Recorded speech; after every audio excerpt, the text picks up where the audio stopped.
Welcome to another episode of Roses Are Red podcast with your host, Mrs. Red Rose, her co-host, Sam I Am from the Married Couple Podcast, and AC from Midnight Media. Welcome in, everyone. I hope everybody's had a fantastic day today. It's Friday. Thank God.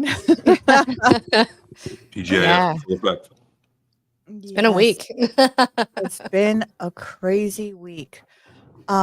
This is an interesting show, and I kind of really want to get into it because I know it's going to take our 2 hours on this one. This crazy I don't even know where Someone please think of the children. Someone please think of the children. I know. God. You know what? I'm gonna take a step back from it for a minute because, like I said, this story has had me all messed up for the past couple of days. But really, but before we start, tell us how you feel, because it sounds like you really felt for it. You know what? There's a lot of things I discovered. I discovered a lot of things that happened to a lot of certain people, and I don't want to get into it too far because I don't want to ruin it until we get there. But there's things that I never knew that now things make sense, why certain things happen, why the people how they are, what the way of their train of thought. And it's sickening. It's very sickening. It also hits upon a couple of themes that are pretty the same, consistent, like people covering up for each other. If you're in a club, then that club is going to try to protect any one of their members. Yes. Yeah. You know, and also the theme of like things are different when you're higher up in certain food chains. Things work out for you for longer than anybody would ever think. So. Mm-hmm. Very much so. So. A couple of consistencies too.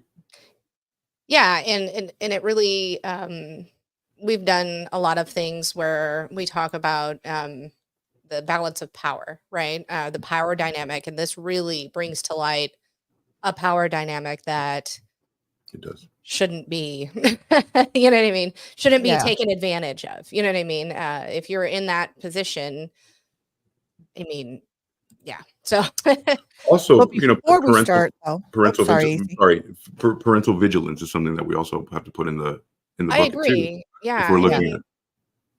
If we're looking at kids who are stepping into an adult role, so to speak, right? Where like they are going to be treated as employees, but also somebody could be potentially exploited just like an employee. Mm-hmm. Then we have to have a little bit more parental control. But we also find that people in that position don't really give a shit about the kids, or more worried about living vicariously through them, you know? Well, and I guess we're kind of getting too much into it, but I'll say we're still setting it up. Yeah, I know. I guess I'll talk about what I was just going to say in a minute. Sure. So before that, my thought went too far ahead. So I got you. Thinking chronologically. Before we get into that, what is the drink of tonight? It is what did I find? Nice shirt. Thanks. Yes. It is called the Nickelodeon slime cocktail. It's supposed it looks to just be like the slime. It does. It's supposed to be Surge. I couldn't find any of that. I know some places were carrying it for a limited time, but so I got Mountain Dew and vodka, and I put a little food coloring in it because Mountain Dew's yellow and I wanted slime, so we got a slime drink. That is the most electric blue shit I've ever seen. I know, it's delicious. It brings me back to the 90s, from back when I was drinking before I should. Well, perfect setup. So tonight we're going to be talking about Dan Schneider and the Nickelodeon implosion over there. I mean, it was just it rocked the world. It let people know what they were already thinking, that wherever children congregate, that's where you'll find the freaks. You know, so it's something that kind of hits home. It's too close to home because it's something that you want to just let happen. I mean, you found the stardom. They've chosen your child over so many thousands of applicants to be just one of these children that get to be so lucky and so like exalted that you're like you're the best kid, right? We looked at all the kids and you're the best kid, right? Which already puts that stigma, not stigma, but that. You know, you've got your chest puffed out. I want to do the best because you picked me. You know, I don't want to ruffle feathers because that could affect you choosing me for other things. I mean, yeah. Now imagine if applying that to everything else in the world, and every other time, like for a job, for You're vying for your family's love, all the different things that you would hate. Right. Hi, Jamie. Hey, y'all. Hey, Tiffy. Hair, you look gorgeous. And that hair, yeah, it was Mermaid Yeah, it's girl. so pretty. Oh, Now where My was I? sister says, AC, you look so different. Is it hot in here? It's a little hot in here. Do you like it better, Jamie? What's up, Truthful? Everybody coming in. What's up? It does look like It looks like slime. Well, you can't do that on television. You can't look that good on television. Mi amor. Hello, beautiful Allie. Hello, gorgeous. What's up, baby? Holla. Holla. Holla. Holla. Look at her looking back. Look at her looking back. She's like,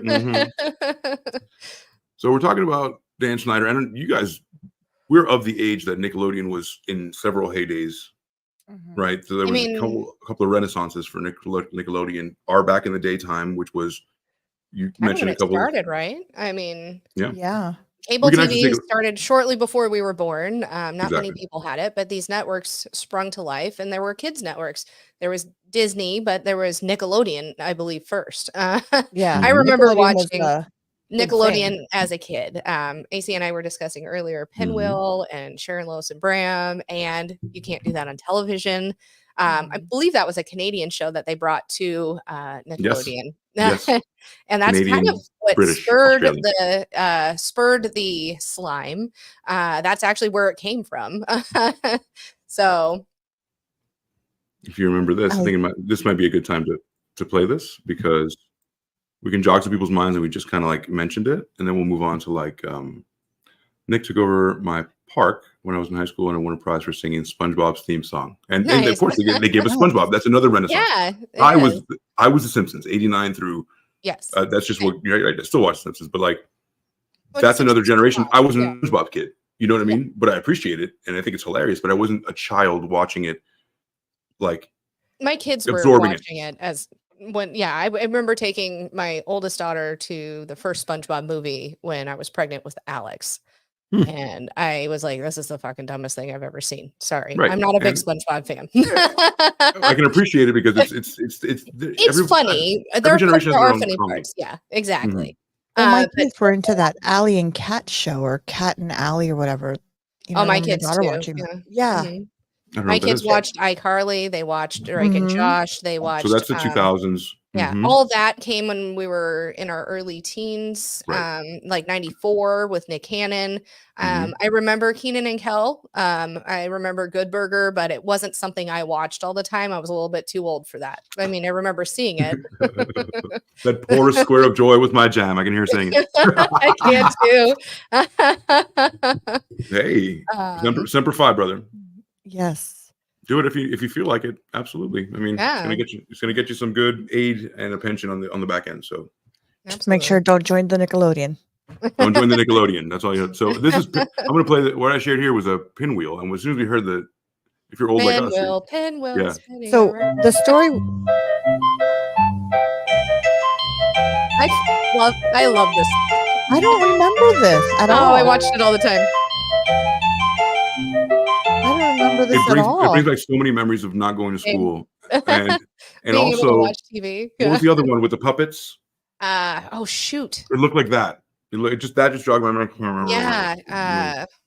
Let me see if I can find it. Oh, it was the Amanda Show generation. Oh, see, my kids were too. They were the Amanda Show. Like And remember Amanda Bynes came out with that movie. That's what made her put her on screen, wasn't it? With the Liar Liar movie. But imagine there was also so many people that came through there, like so many kids, Britney Spears, right? And like Justin Timberlake and all those people came through no, there. That came from Disney. They were Disney, that's right. I'm putting them all together. That's right. So what is so Jamie Lynn was Nickelodeon. Let's differentiate that. Let me look up who's team. Okay, so there was you can't do that on television. We had Double Dare. Back in the day, my favorite. A game show. I wanted to be on that show so bad. Fucking bad. I wanted to do the Slime Awards. I really wanted to go to the Slime Awards. There was Hey Dude. I watched that a lot. Mr. Wizard's World. I don't think I watched. Yeah, I saw that. Maybe of course, that was me. Shit. Oh, dude. You're right. I did. I remember that now. Eureka's Castle. That was the Eureka's Castle. Holy shit! Oh my god. There was Danger Mouse. Count Duckula. Count Duckula was the best. Today's Yeah, Special. Gotcha. I think I remember that one too. That was a lot like, yeah, That was so great. Pinwheel, Out of Control. I don't remember that one. That was of 84. Picture Pages, Finders Keepers, Kids Court. I remember Kids Court. I remember that one. That was an 88. Make the Grade. It gave kids like agency. Yeah. It was awesome. Yeah, right? we had shows for us that weren't Oh, this was my favorite show watching when I was a kid. What was? This one right here. Double Dare. Oh, I Double love Dare. Double Dare. I Double loved Dare it. was the shit. I wanted to be well, and he was even in Mark Summers was the best. He was. He was so awesome. Do you know who I think Mark Summers is now? Huh. Our Mark Summers is Chris Hardwick. Yes. I love that guy. I love that guy. Same. Same. He was actually in the documentary, and he has since said, since it's been published, he was only in it, or he was only there one day, and he was like, "Hold on, I didn't know any of this was happening. I don't know why you have me here." You know what I mean? I was not around any of this. I did Double Dare. You know what I mean? Yeah. He did other things too, but he was like, so they got some, clips from him. He goes, I didn't even realize they kept me in it because I said I wasn't doing any more of the show, of the documentary, the Quiet on the Set. Yeah. So, Well, it's some notoriety. They had to put some extra people in there. Well, right. I mean, he really wasn't around that scene. He did other things, but he wasn't really around, all of that. And he's like, I can't really speak to this. you know? Right. I know you want me to say things, and I cannot say things because I don't know. Yeah. Right. So let's talk about Dan Schneider. Did I cut you off? You're gonna say something else? Nope. Okay. So Dan Schneider is the guy who pretty much put this all together. Not back in the 90s. He started off on a TV show called Head of the Class, which I'll bring up, and your mind is going to race with all types of memories. But he started actually acting in Head of the Class. But he is Dan's from Memphis. He's a kid from Memphis. He was born January 14th of 66.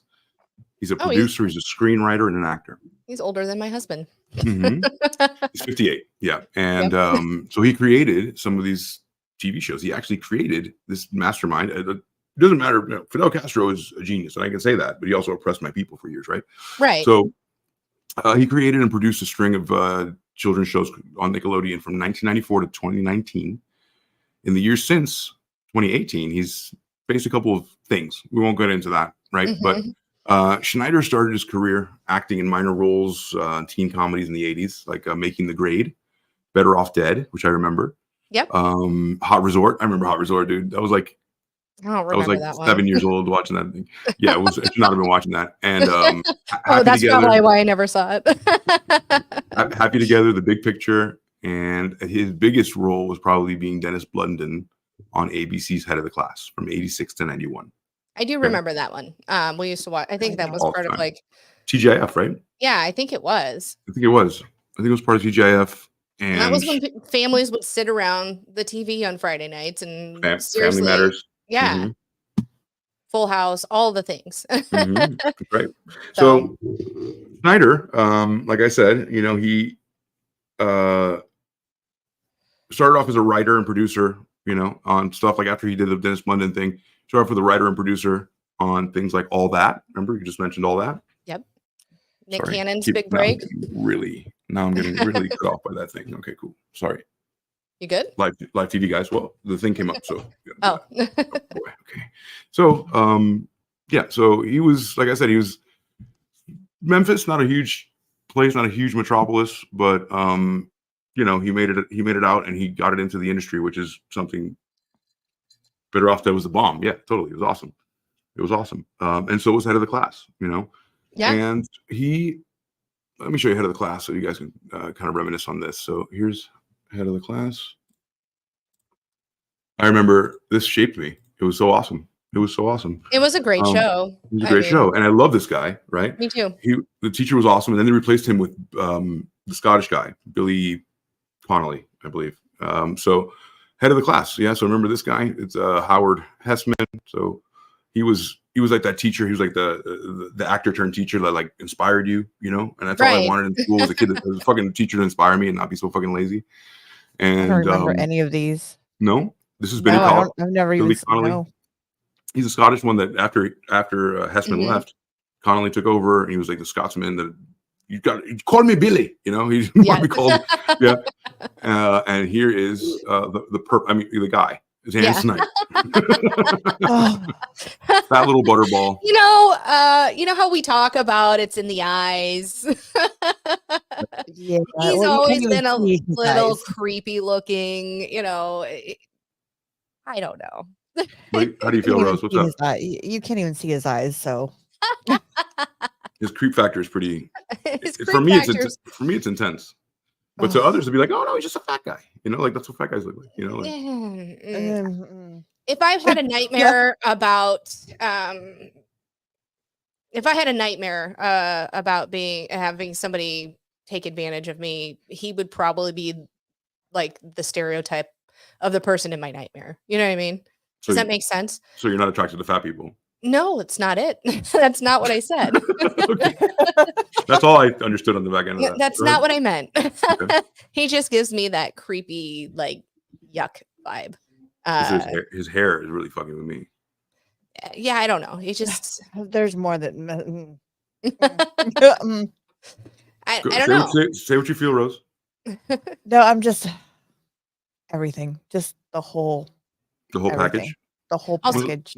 When's the last time you seen his penis? Never.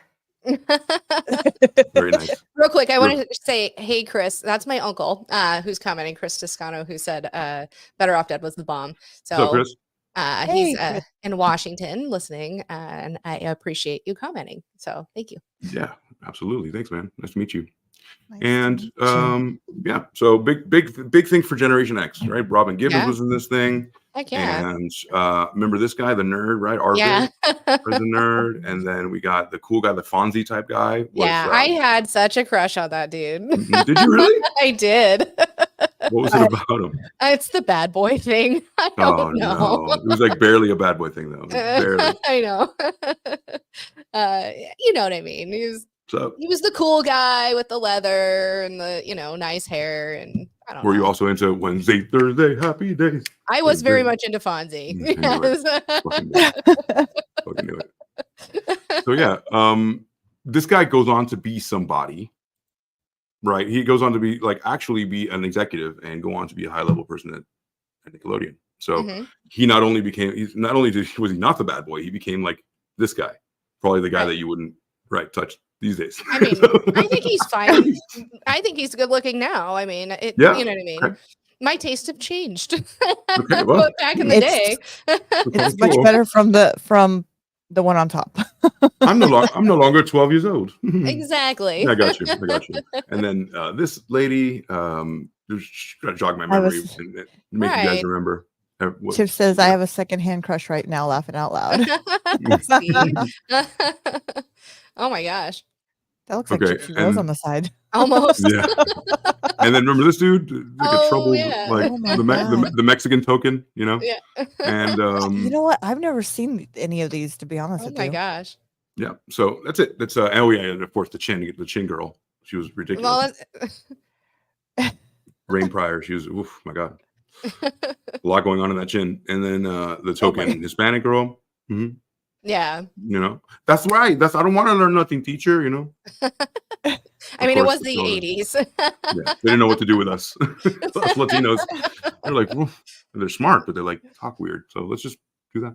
So yeah, that's pretty much Head of the Class. So Head of the Class was on. And then when that ended, he went on to start writing these kind of hit shows. They saw that kind of promise in him. Nickelodeon stayed with him. And it was a match made in heaven for all those years because he found an outlet for his incredible mind to be able to put these this universe of things together. Well, and once you find the equation or the equation, once you get that, you get it, and that's what works. They just plug different actors into the same type of show, exactly. That was the point. Yep. And continue to reproduce it in just with a different spin. So he had this equation that's working, right? His algorithm, hit. I mean, we wouldn't have said it back then, but this is for Rose. This is for Rose. Hi, I'm Dan Schneider. Want to go to the prom with me? Do you?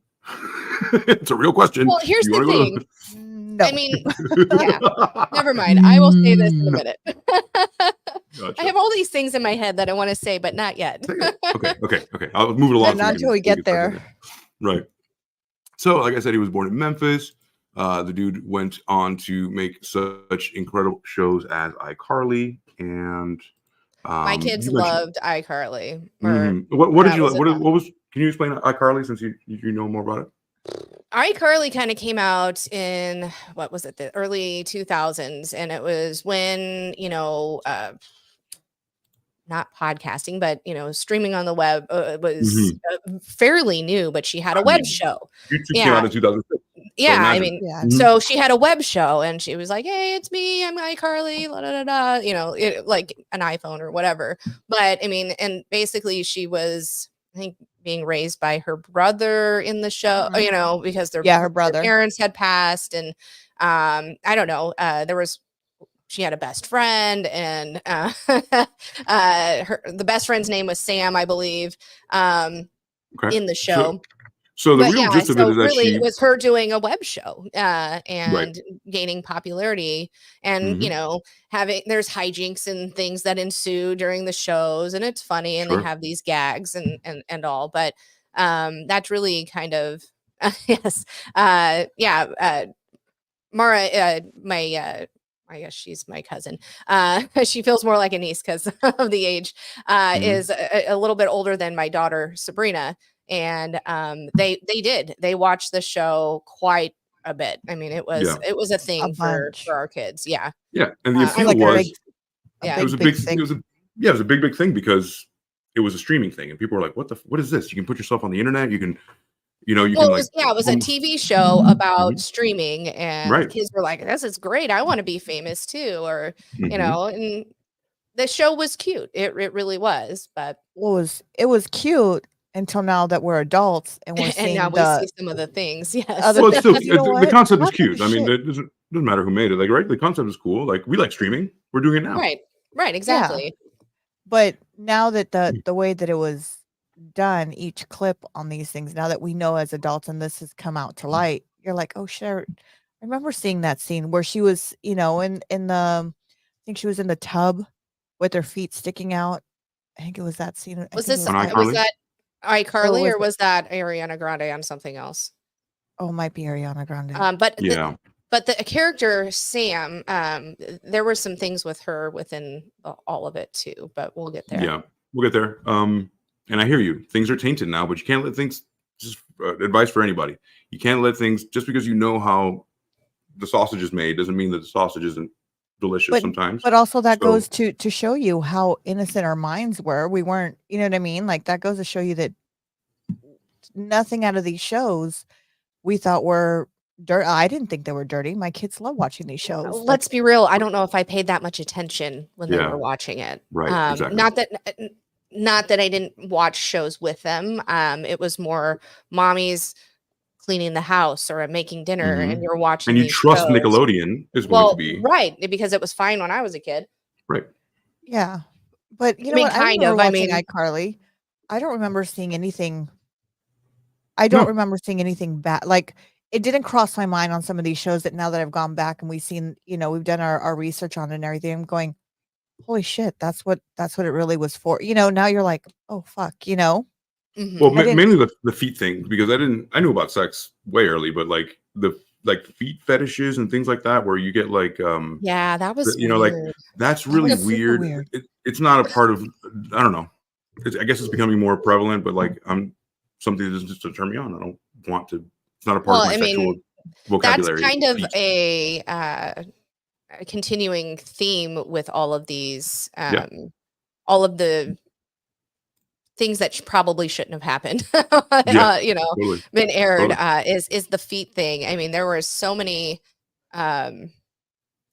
things that pointed to that. And I was like, oh, shoot, I never knew. You know what I mean? It was right, and that's what I mean. Like we're ignorant to that because of the foot thing. Like if something's overly sexual, like if the chick's putting like a condom on a banana, like I'm like, what are the producers thinking there? But like if it's so subtle between them, that's my overall point is that they're doing things that like was only sexy to them, really, like the feet thing, Right. you know. So nobody was really catching on because it's like we don't think of feet as I don't want to, you know. Who does? I mean, okay, not who does. Lots of people do, I'm sure. I'm not but shaming anybody. it's not my thing. Right. So It many. is not my I'm thing. sorry. Would you, can you read that out loud? The comment? Richie Red said more creep shit. More creep shit. And Can you that's what our put? show's about. And then Tiffany here's says, so many. so many also pass it off as including jokes for the adults enjoying, but that's simply not the case. And this is the comment that I wanted. This whole intro is just for that. Is to think like adults make this stuff. Mm-hmm. What's up, big Gosh, man? that said Nick and I just get kids and put peanut butter I in their used mouth. to love that show. I grew up. Wilbur. Oh, Wilbur. Also, if you're aware of going on in the BG, some of the jokes hit differently. It's true. They hit differently now that we know what context they were in. And what my other point was, we can't let it ruin, because if it's funny, it's funny. If it, you know, we can't know the machinations of what happens behind there. So we only get the end product of the sausage, right? But who knows what happened? Agreed. Now we understand how the sausage is made a little bit. We can't say that Disney does the same thing, or we can't say that anybody else. We have to take it on a case-by-case basis. But this is pretty bad. And it was like from the company that we were supposed to trust. They gave us good stuff. Well, I mean, they're all about kids, right? A bit too much about kids. Yeah. Right? Yeah. But this was a show also for kids. This was like, you know, like in Mexico network. we had, in Mexico we had telenovelas. We had, you know, these were our soap operas, and here in the US we had, you know, True Dynasty and, you know, all these other shows for us adults. And then now, you know, Nick was supposed to be for children, was supposed to be for our kids to be able to watch. It always was. You know, and now that this is all came out to light, it's kind of like, what the fuck was I letting my kids watch? You know what I mean? And I was watching it with them. Honestly, though, I'm sure go ahead. I'm sorry. No, I was going to say not all of them. But my point was not all of them are like that. So we can't allow us to think just because Dan Schneider's crew, he had a lot of shows and he had a lot of power to like direct shows and put the people he wanted in to not get too ahead of it, right? Like to put people in places to have their fun. Mm-hmm.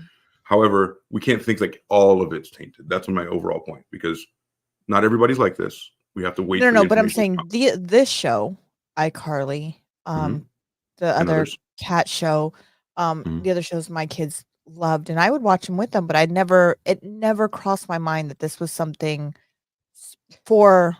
meant for other people. Do you know what I mean? Like, it just didn't. It never crossed it. And one thing, not all of it's meant there. No, I'm sorry, not all of it's meant for it. I was just responding to her. Not all of it's meant for it, but they just stick in a couple of things for them, so they can all be like, they let us get away with, you know. Well, I mean, Disney movies. I mean, Little Mermaid. There's a dick in the original drawn into the castle. I have that one. In Aladdin, you can hear somebody whisper, "Little girl, take off your clothes," or "Pretty girl, take off your clothes," or something like that. In Lion King, in Aladdin, things, I can. It's when they're on the balcony. I can go back to it every time. We could do a whole show about this. We could, but in Lion King, when the things blow up, it's supposed to spell sex. Animators have been doing this for years, decades. They're adults for a long time to see what they can get away with. I have the original Little Mermaid. I do. VHS that you can find the penis drawn in the castle on the cover. So it's not anything new. This takes it to a different level. Exactly. Also, what I was going to say is the kids, thank goodness the kids watching it probably had no idea, you know, what was going on. No, we didn't. It probably went right over their heads, and that's fine. However, the sad thing is it was being done to the kids on the show.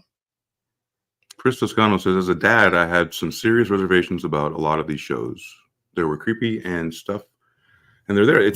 Chris, it's ultimately adults making something that's strictly for kids is already kind of oxymoronic. You know, like there almost you have to have children's input, not a focus group, but like, I don't know, you would think you would have to make it along with that, but just a bunch of boardroom stuffy guys in it, and a couple of chicks, like there's bound to be a deviant in there. And let's kind of get into it. I mean, in the early days before kids were even, not before kids were even brought into it, but on the staff, women were treated as half citizens. I was going to bring that up too. Yeah. So it went from women now to children. But yeah, women got the brunt of it as well. They hired 2 women and said, we're going to hire you, but you have to take half the pay. So we're going to hire 2 of you for the price of 1. But you're going to do more work probably than anybody here. You know what I mean? They were not treated well. They were asked to give back rubs to Dan, always, which is creepy. It's 2 p.m. Your 2 p.m.'s here in the little pencil skirt, and they sit down. It's like, Candy, can you get us a couple of espressos? Thanks, babe. Pap. You know, like slap on the ass. And again, early 90s or 94s when all that came out. Not to say that it still was not good to happen, but as a woman, we, especially back then, were probably afraid to say anything because, damn it, at least I have a job, for 2. What happens when I speak up? Now I'm going to be ostracized and not be able to work again. And then guess what? That boss has friends in other places that won't let you'll be blacklisted. And that's cancellation. That's cancel culture. Sad. It's sad that happened. I mean, well, fuck, it was 89 when a woman could finally get a loan or without her husband's co-signing. You know what I mean? There are so many things, and I'm not trying to, bring it to that, but I mean, it is kind of crazy how, I don't know.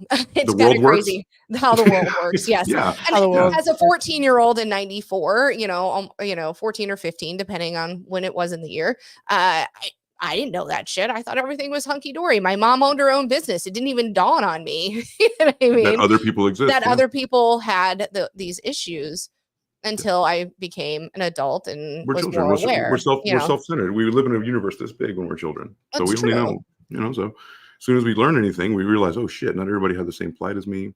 And then you start getting empathy or getting hard and not giving a fuck. So I mean, I think some of us get both. You know what I mean?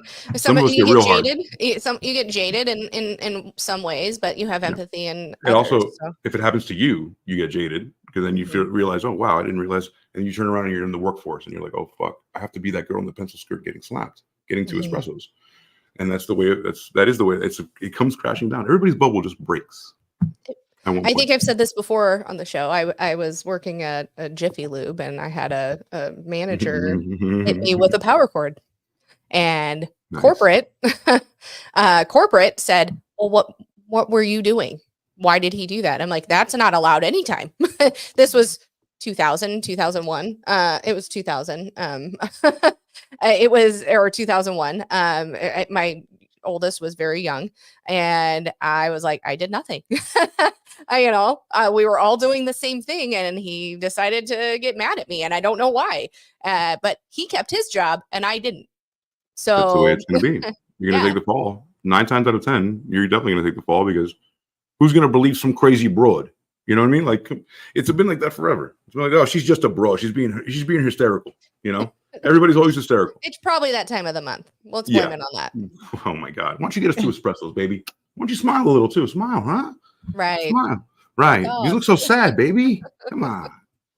So this guy on Reddit, I found this, says so there's actually an overarching timeline that connects many of the Carly shows.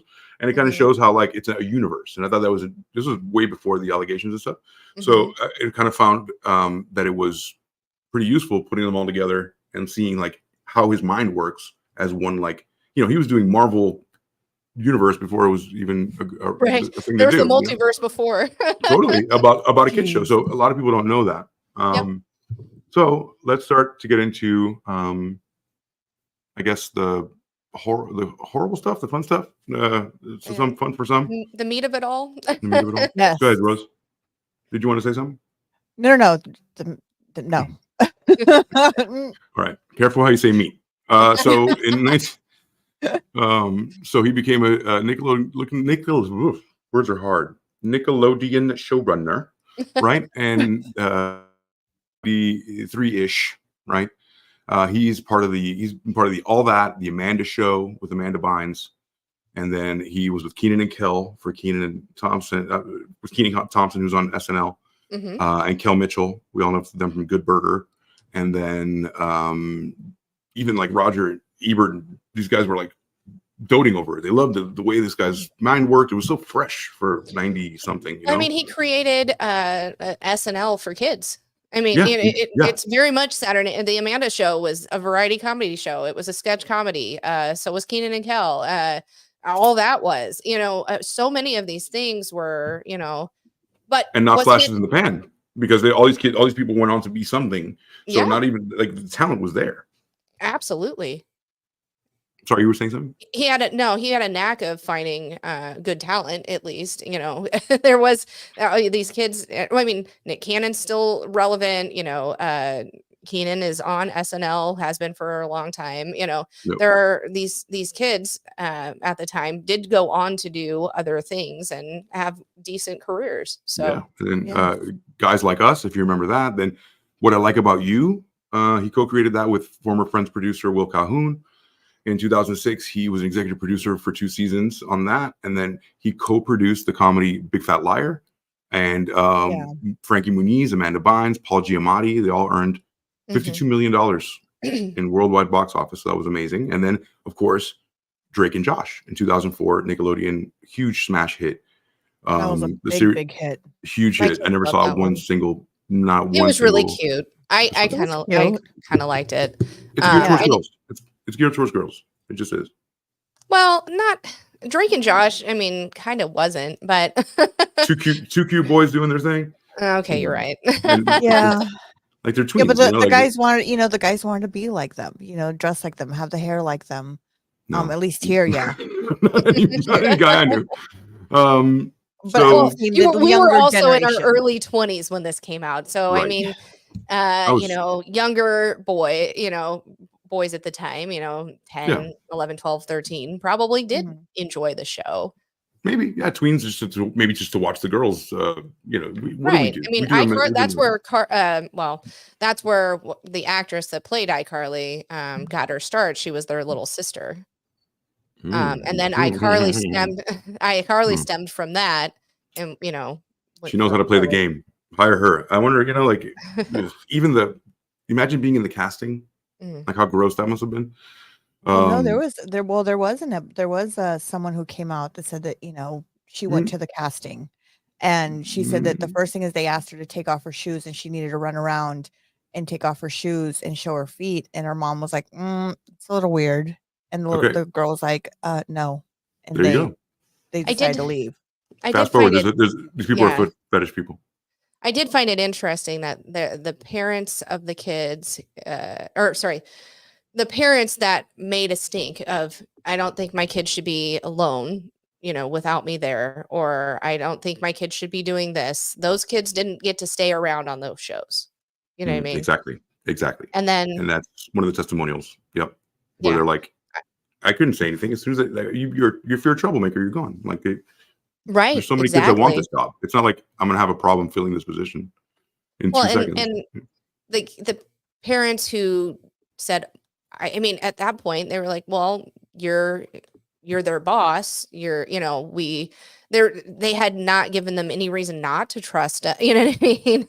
At some point, in the beginning or whatever. And they're like, okay, well, I guess, but and those tend to be the ones that had issues. So okay, so all right, 30 minutes later we got 1 second, I was reading that message, and then let's go to, I wanted to see some of those comments real quick.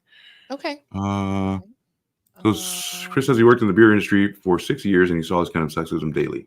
Against yourself, or against men, against women, because we get treated completely different. Women, I would assume. I guess Dan was a bad guy. We don't know yet. Stick around to the end. Yeah.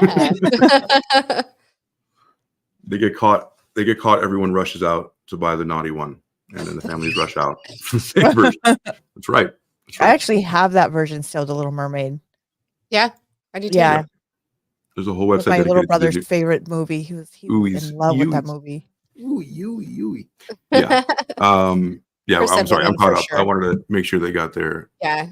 Chris said women for sure. Oh, I just clicked on that. Sorry. The industry, it was also unregulated for children too. No one knew what child actor management was meant to look like. That's true. I mean, I mean, look at Macaulay Culkin and him go and his, siblings and things, a lot of kids did not have that back then. For some reason, we were way more trusting back in the 80s and 90s. Yeah. And But I mean, but we didn't, but a lot of us didn't think of this shit either. Right. That's what I'm saying. Or we just didn't have the information. If we would have had the Right. information, I think we would have processed it differently. We also Right. have anything we need right here at our fingertips. Truth. Would we have used it correctly? Would we have used it at all? Who knows? Who knows? Right. You can't blame the passing of time because we just don't know what's going to come up in the future. Now we have a better idea what's going to happen in the future because we are in a level of the future that allows us to predict it. But back then, we had no shit. No shit. Okay, so Drake and Josh, right? The series starred Drake Bell, which is going to be a name you're going to hear soon, and Josh Peck. They were the actors on the Amanda Show, and Miranda Cosgrove, who later starred in Schneider show's iCarly, right? So they overlapped all the time. He kind of used the same kids. I wonder why. Maybe because they were just shut the fuck up and do what I say, right? And then a show named Zoe 101 came up, which starred Damian Lynn Spears, and Zoe 101 was Schneider's first and to date only single camera format program, and the first to be presented in letterbox format. So Schneider also kind of broke some ground there. And with a series of finales of Chasing Zoe, playing as a cab driver, that was like a huge hit at the end. Didn't that one Zoe one didn't really do very well? Yeah, it was a huge hit. Yeah, it did she get fairly pregnant, well. or did it go? It was vaguely after remember that. Yeah, I mean, he already had lightning in a bottle. Like he already did that thing where, he revolutionized it. He made a universe, Nickelodeon a fuck ton of money, and I want you to remember that too. He knew the blueprint to make a good kids TV show, what kids wanted to see, right? So what he did was changed it just a touch, Zoe 101 or the Amanda Show. I mean, they were all virtually the same, but different. Exactly. And if they actually left it to Beaver, things may have gone. Oh, that's funny. There went half of that I was reading. It'll be back. I'm sorry. If they actually left it to Beaver, things may have gone south. Get it? Which one were you reading? Richie Ruggs. Oh, sorry. Apologies. No, that's it. My apologies. If they actually left it to Beaver, yeah, it's true. Listen to what you said. Things gone south if you leave it to Beaver? Yeah, that's what I'm saying. Okay. That's the funniest thing. No, not you. I was thinking of Richie. I'm like, that's phenomenal. That's really good. And then you know what? Really I would have never even thought of left it. You know what I mean? I don't know. Maybe I'm just what goes over my head. You remember Leave It to Beaver? I remember that show, but what did they do on it? Do you understand that a beaver is also a vagina? Well, yeah. So it's the double entendre here. You see what it's punny. Don't pop the chair yet. I do. I just walk through life popping cherries. Pop the cherries. Okay. So we are going to now get into it for real because now we know who the guy is. We understand his the setup is really necessary, right? Mm-hmm. So Nickelodeon accused by fans of sexualizing Ariana Grande and a ton of other people in this, right? So all of those children over ahead, under your feet. Yep. What's up, Ricochet? Yes. Yeah, I'm trying to keep up. We're trying to keep up. I'm sorry. I'm trying to read and do this thing. And also, that was funny. That took me off my game. It was great. I liked it. So, actually, let's not do our cherry. Let's not pop that cherry yet. Let's pop this cherry. Let's.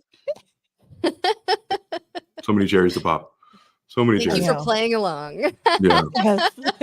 So many cherries. So many cherries. What was that game back in the day? The cherry ones in the tree, and you had to pick them. It was Was it Chutes and Ladders? No, it was fucking. I don't remember. It was the cherry game. See, everything was everything. We couldn't do anything we could do today. Imagine there being a cherry game for kids now. It's like, the cherry and the you pop a cherry stem out and you try to. Oh, it's Hi Ho Cheerio. Hi Ho Cheerio. Hi Ho Cheerio. Yeah, that's it. That was the game. What is it? The Hi Ho Cheerio, the farmers in the Dell? No. Anyway, so this is from earlier this year. Also, we're talking about the documentary on Netflix to come out, right? Yeah. On Max. Oh, sorry, on Max, right? Max it's always and on Hulu. Netflix. There you go. Also, Max Max and Hulu. So Drake from Drake and Josh, right, is actually Drake Bell. And he came forward and he says he details sexual assault and extensive abuse by Brian Peck. Brian Peck is the dialogue coach for all those shows that we were talking about. Shoots and Ladders and Secret Service Battle. So yeah, some of this kid story, I feel for him. I really do, because you do want to. It's horrible to be able to have your career or your sexuality or your desires. Imagine you're a kid. You're trying to like figure out who you are, what you like sexually.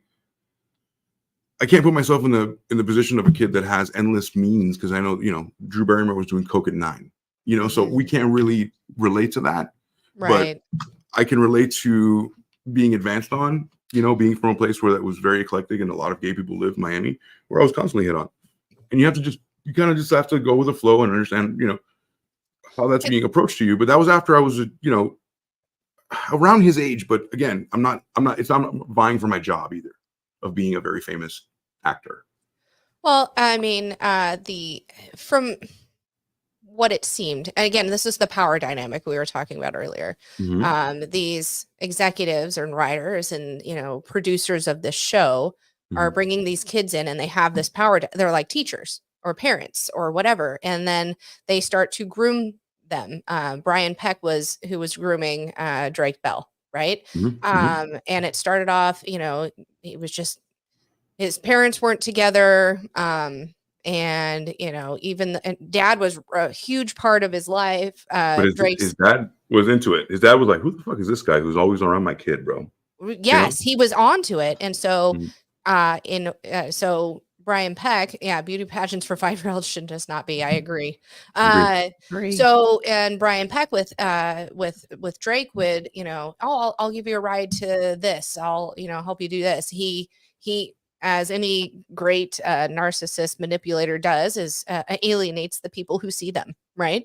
Abusers. And he goes, dad shouldn't be in it. So then he goes, well, I got, dad's out of the picture for a while. He stops talking to his dad and he's living with mom and things. And mom doesn't think anything of it, even though dad says, hey, this is going to happen. Something's happening here. I don't know what, but something's wrong. Drake goes to a party that's held by Brian Peck for all of the kids and wanders into a room and finds pictures of John Wayne Gacy and pictures painted by him. And they're revered by Brian Peck. And he's, completely like, what the fuck is up with this? But because Brian Peck's like, oh, I'm here anyway. Your mom lives so far away. Yeah. Stay over. And then things happen, right? I mean, it's time to play Hookers of America. Yeah, it's true, and it's almost it feels like a factory, right? Yeah. Even as consumers have been groomed into accepting things on screen, even celebrities, exactly right. And that's why we can't do certain things today that we did before. Obviously, we learn things, but we're just hyper vigilant about everything. Even Disney, like we're looking for the dicks in a Disney movie, like that's crazy. Like you're going to be looking for a dick now, it's just normal, right? So Brian Peck, let's advance the story. So Brian Peck was the dialogue coach and Drake Bell was getting abused. So this is a story from Variety. And so for the first time, Drake Bell opened up about being sexually assaulted by Nickelodeon's dialogue coach, Brian Peck. So the Quiet on the Set documentary star, he says that in 2003, Peck, who was 43 at the time, was arrested on 11 charges of sodomy. I even hate saying that word. Sodomy, lewd acts upon a child, 14 or 15, or a person 10 years older, and oral copulation by anesthesia or controlled substance. But the minor was not named in the show until now. I'm sorry. So no one knew. They knew what he did, but he was never named. So Drake Bell was never the kid in question. So do you think it would have changed anything if they knew it was Drake Bell? As opposed to another kid, right? I mean, yeah. Like I said, the kid, the kid that you work with every day. That would be a lot different than some kid I saw at a park, right? Yeah, it's just something different, because obviously he's a predator. He's not afraid to do it at work, and he's gonna. Guess what? There's many other children around him. It's like a kindergarten teacher having this problem. Like, that's a huge problem, right? So, did you hear everything, Sam? I didn't. I apologize. No, it's okay. So, yeah, like I said, in 2003, he gets caught with all the charges, which is sodomy, lewd acts upon a child, 14 or 15, 10 years older, oral copulation by anesthesia, which is a controlled substance, but the minor was never charged, never mentioned in the lawsuit. Until now, yeah. My question to Rose was, would that have changed anything if they would have known it was Drake Bell? I think maybe. Yeah. I actually, not maybe. It would have. I mean, this would have brought light to it. But let's think back in 2003. I mean, that wasn't something that, I don't know. Again, we weren't as hyper vigilant. They probably didn't want his name out there because of him being a minor. You know what I mean? They didn't want him to relive, have to have people say things to him and, harass him about it. I hear you, but that's equally as horrible because it would have taken Brian Peck away from the business permanently, I think. Because even when he came back, it was not. He still had. Spoiler alert, right? He has a career later, and right. So I'll hold my judgment for there. He but lives you know what I'm saying? To hurt again, right? Right. Yeah. So first, because didn't get in trouble just recently again, he's been in trouble since this whole time. This whole thing, like he gets drunk, crashed into cars. He's also like gay, right? So, but he has children and he's married. It's fucked him up inconceivably. It's fucked him up. Well, for Drake, I don't think he. I mean, for what he probably didn't. Again, 2003 was a hard time to get help for this type of stuff. Mental health wasn't as big of a thing. It was more of a stigma when things happen like this. There's always victim shaming. You know what I mean? I'm sure he felt shameful, and he wasn't able to. This is me just surmising or thinking. Since you're not gonna, I'm gonna let you finish. But since you're not gonna put in what I want to put in, I'm gonna put that in the end. Go ahead. No, again, I just think that at that point, it wasn't as accepted to deal with it. It was you deal with it and get over it. We don't talk about it. You know what I mean? It was pushed under the rug. Yeah, it was swept under the rug. Yep. I'm gonna be the same consistent asshole I am every single time, single show, we guys. Expect nothing less. Thank you. Yes. How much of it is just I want to remain a star, and I'll suck this guy's dick to be on the show. I don't think that was it. No. I don't. I really don't think that was it. I think he put fear in these kids. I mean, he was a young man when this, young, not even an adult. I think there was old enough to say that fear. somebody's sodomizing me. Old enough Right. to say that. He did.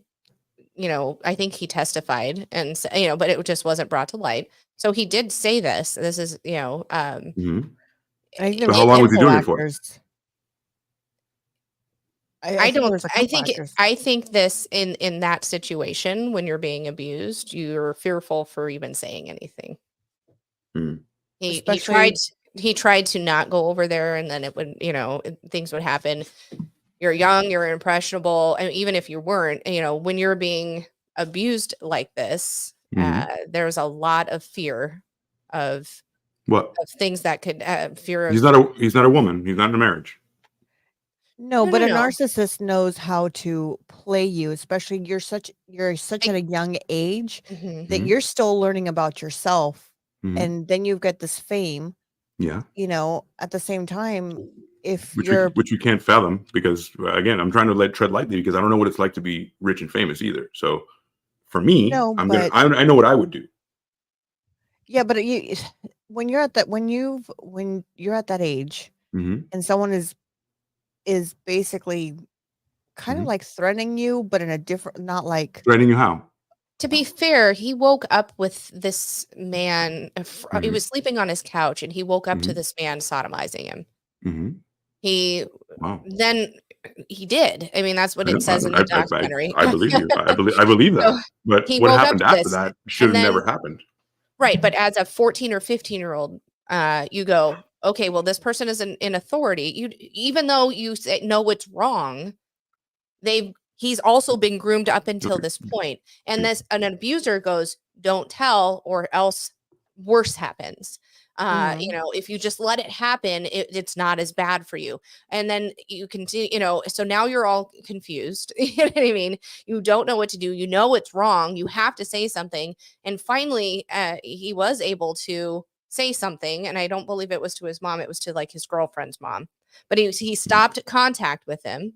And, you know, so it did happen a few times, but he tried to get away.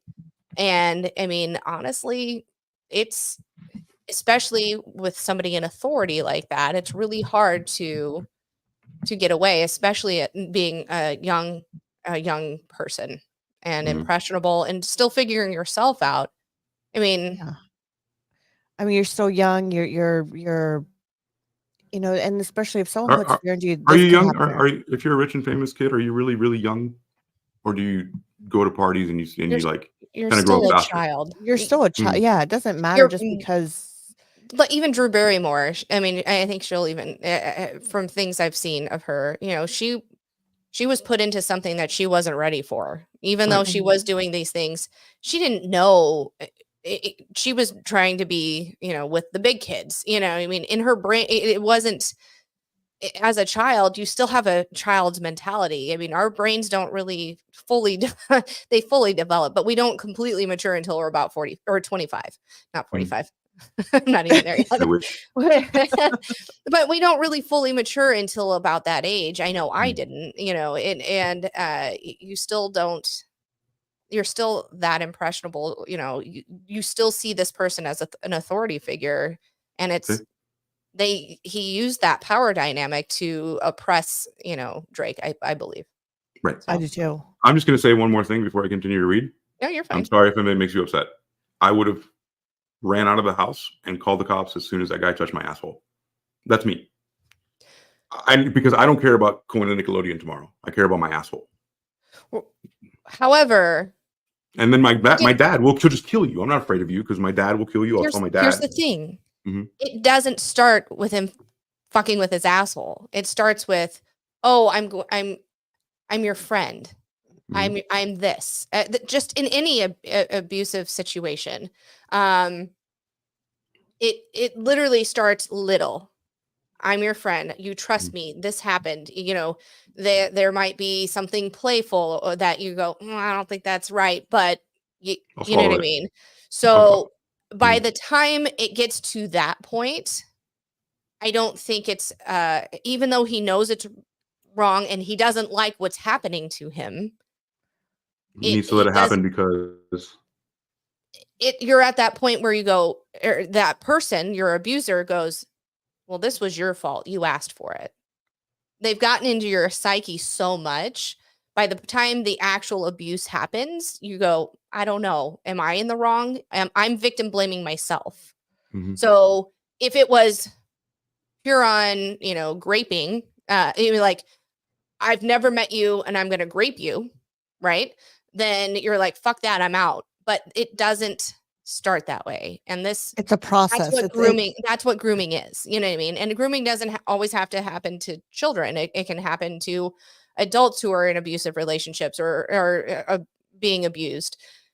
It is to the point where they think, or they make you think you deserve it and you asked for it, even though you know you didn't. So it's really hard to leave in that respect. Or say not only that, or say anything because you're afraid. You're afraid of what will happen. You're afraid of what people will think of you. You're afraid of getting people going. If it was me, I would run. You know what I mean? That's the problem. You know. Inside of what would happen when you say like inside of like when you say like I'm afraid of what would happen. Does that also include not having your livelihood, your job, working? It could be. Yeah. I mean, So a small part of it could be like, I don't want to lose my job. A lot. Yeah. I'm sure that's the power dynamic in that, right? If you tell, you no longer have a livelihood, and really that livelihood is helping many people. my Exactly. parents. Yes. You There's another know, pressure. that's helping everyone, even though I know this is not right. I'm gonna endure. Yes. fake it. Yeah. I'm gonna fake that I'm okay, even though I'm not, Right. and I know I shouldn't be, and I should say something. So thank you for agreeing with me.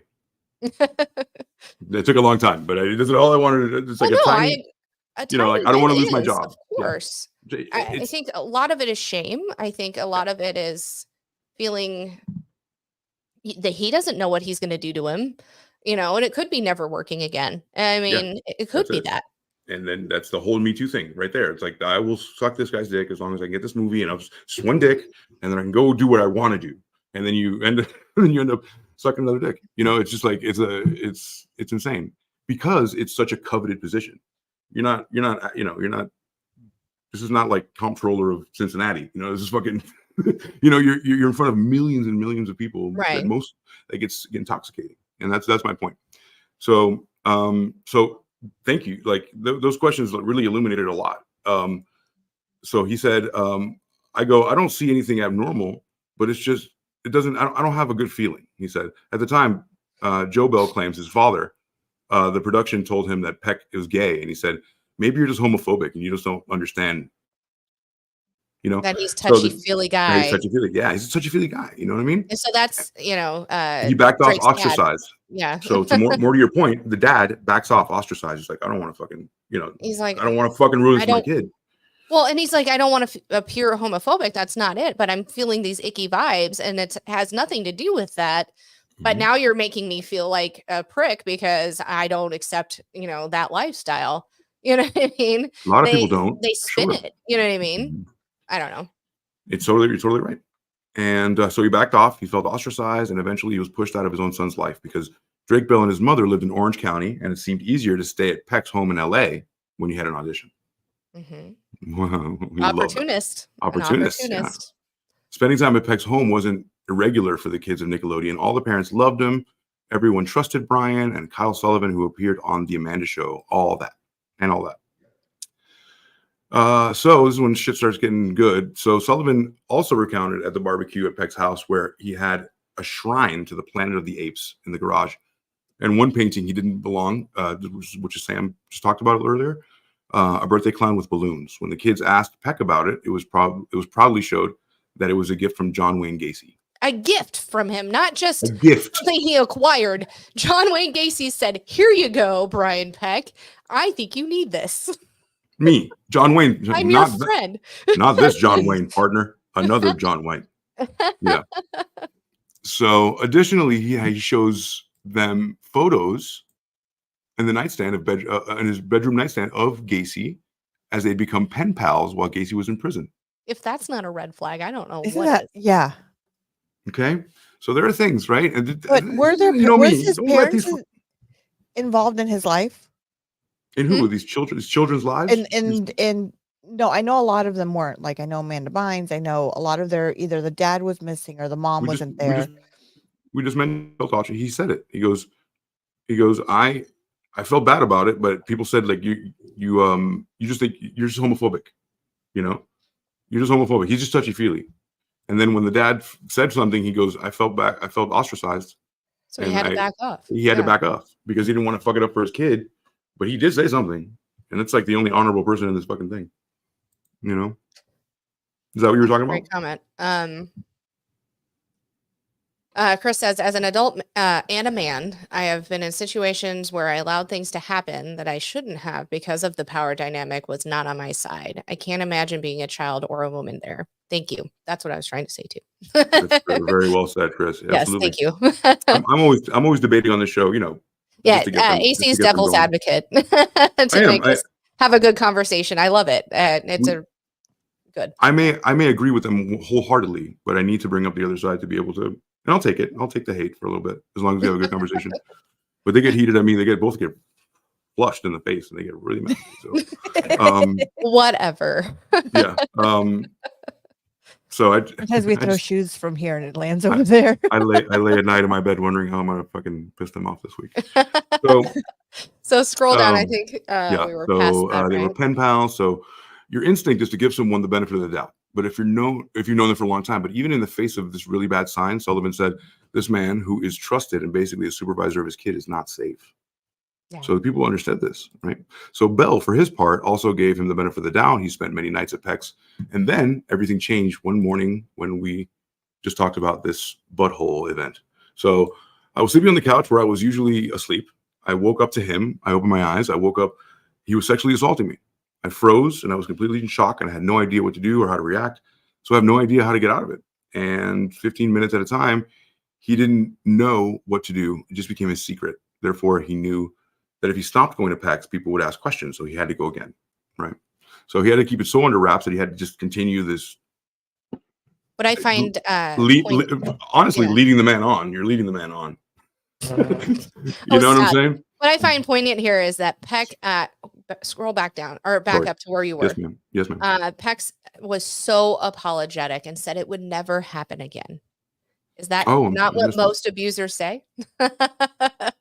Right. I'm so sorry. Oh, honey, baby, I love you. I didn't mean to hit you. You know, I'm so sorry. It'll never happen again. I didn't mean to grape you. Wiping your nose. I'm sorry, my love. What got over me? Why do you make me do this to you? It is such an abuser thing to say as I'm so sorry. It'll never happen again. It was just that one time I couldn't control myself. Blah, blah, blah. Yeah.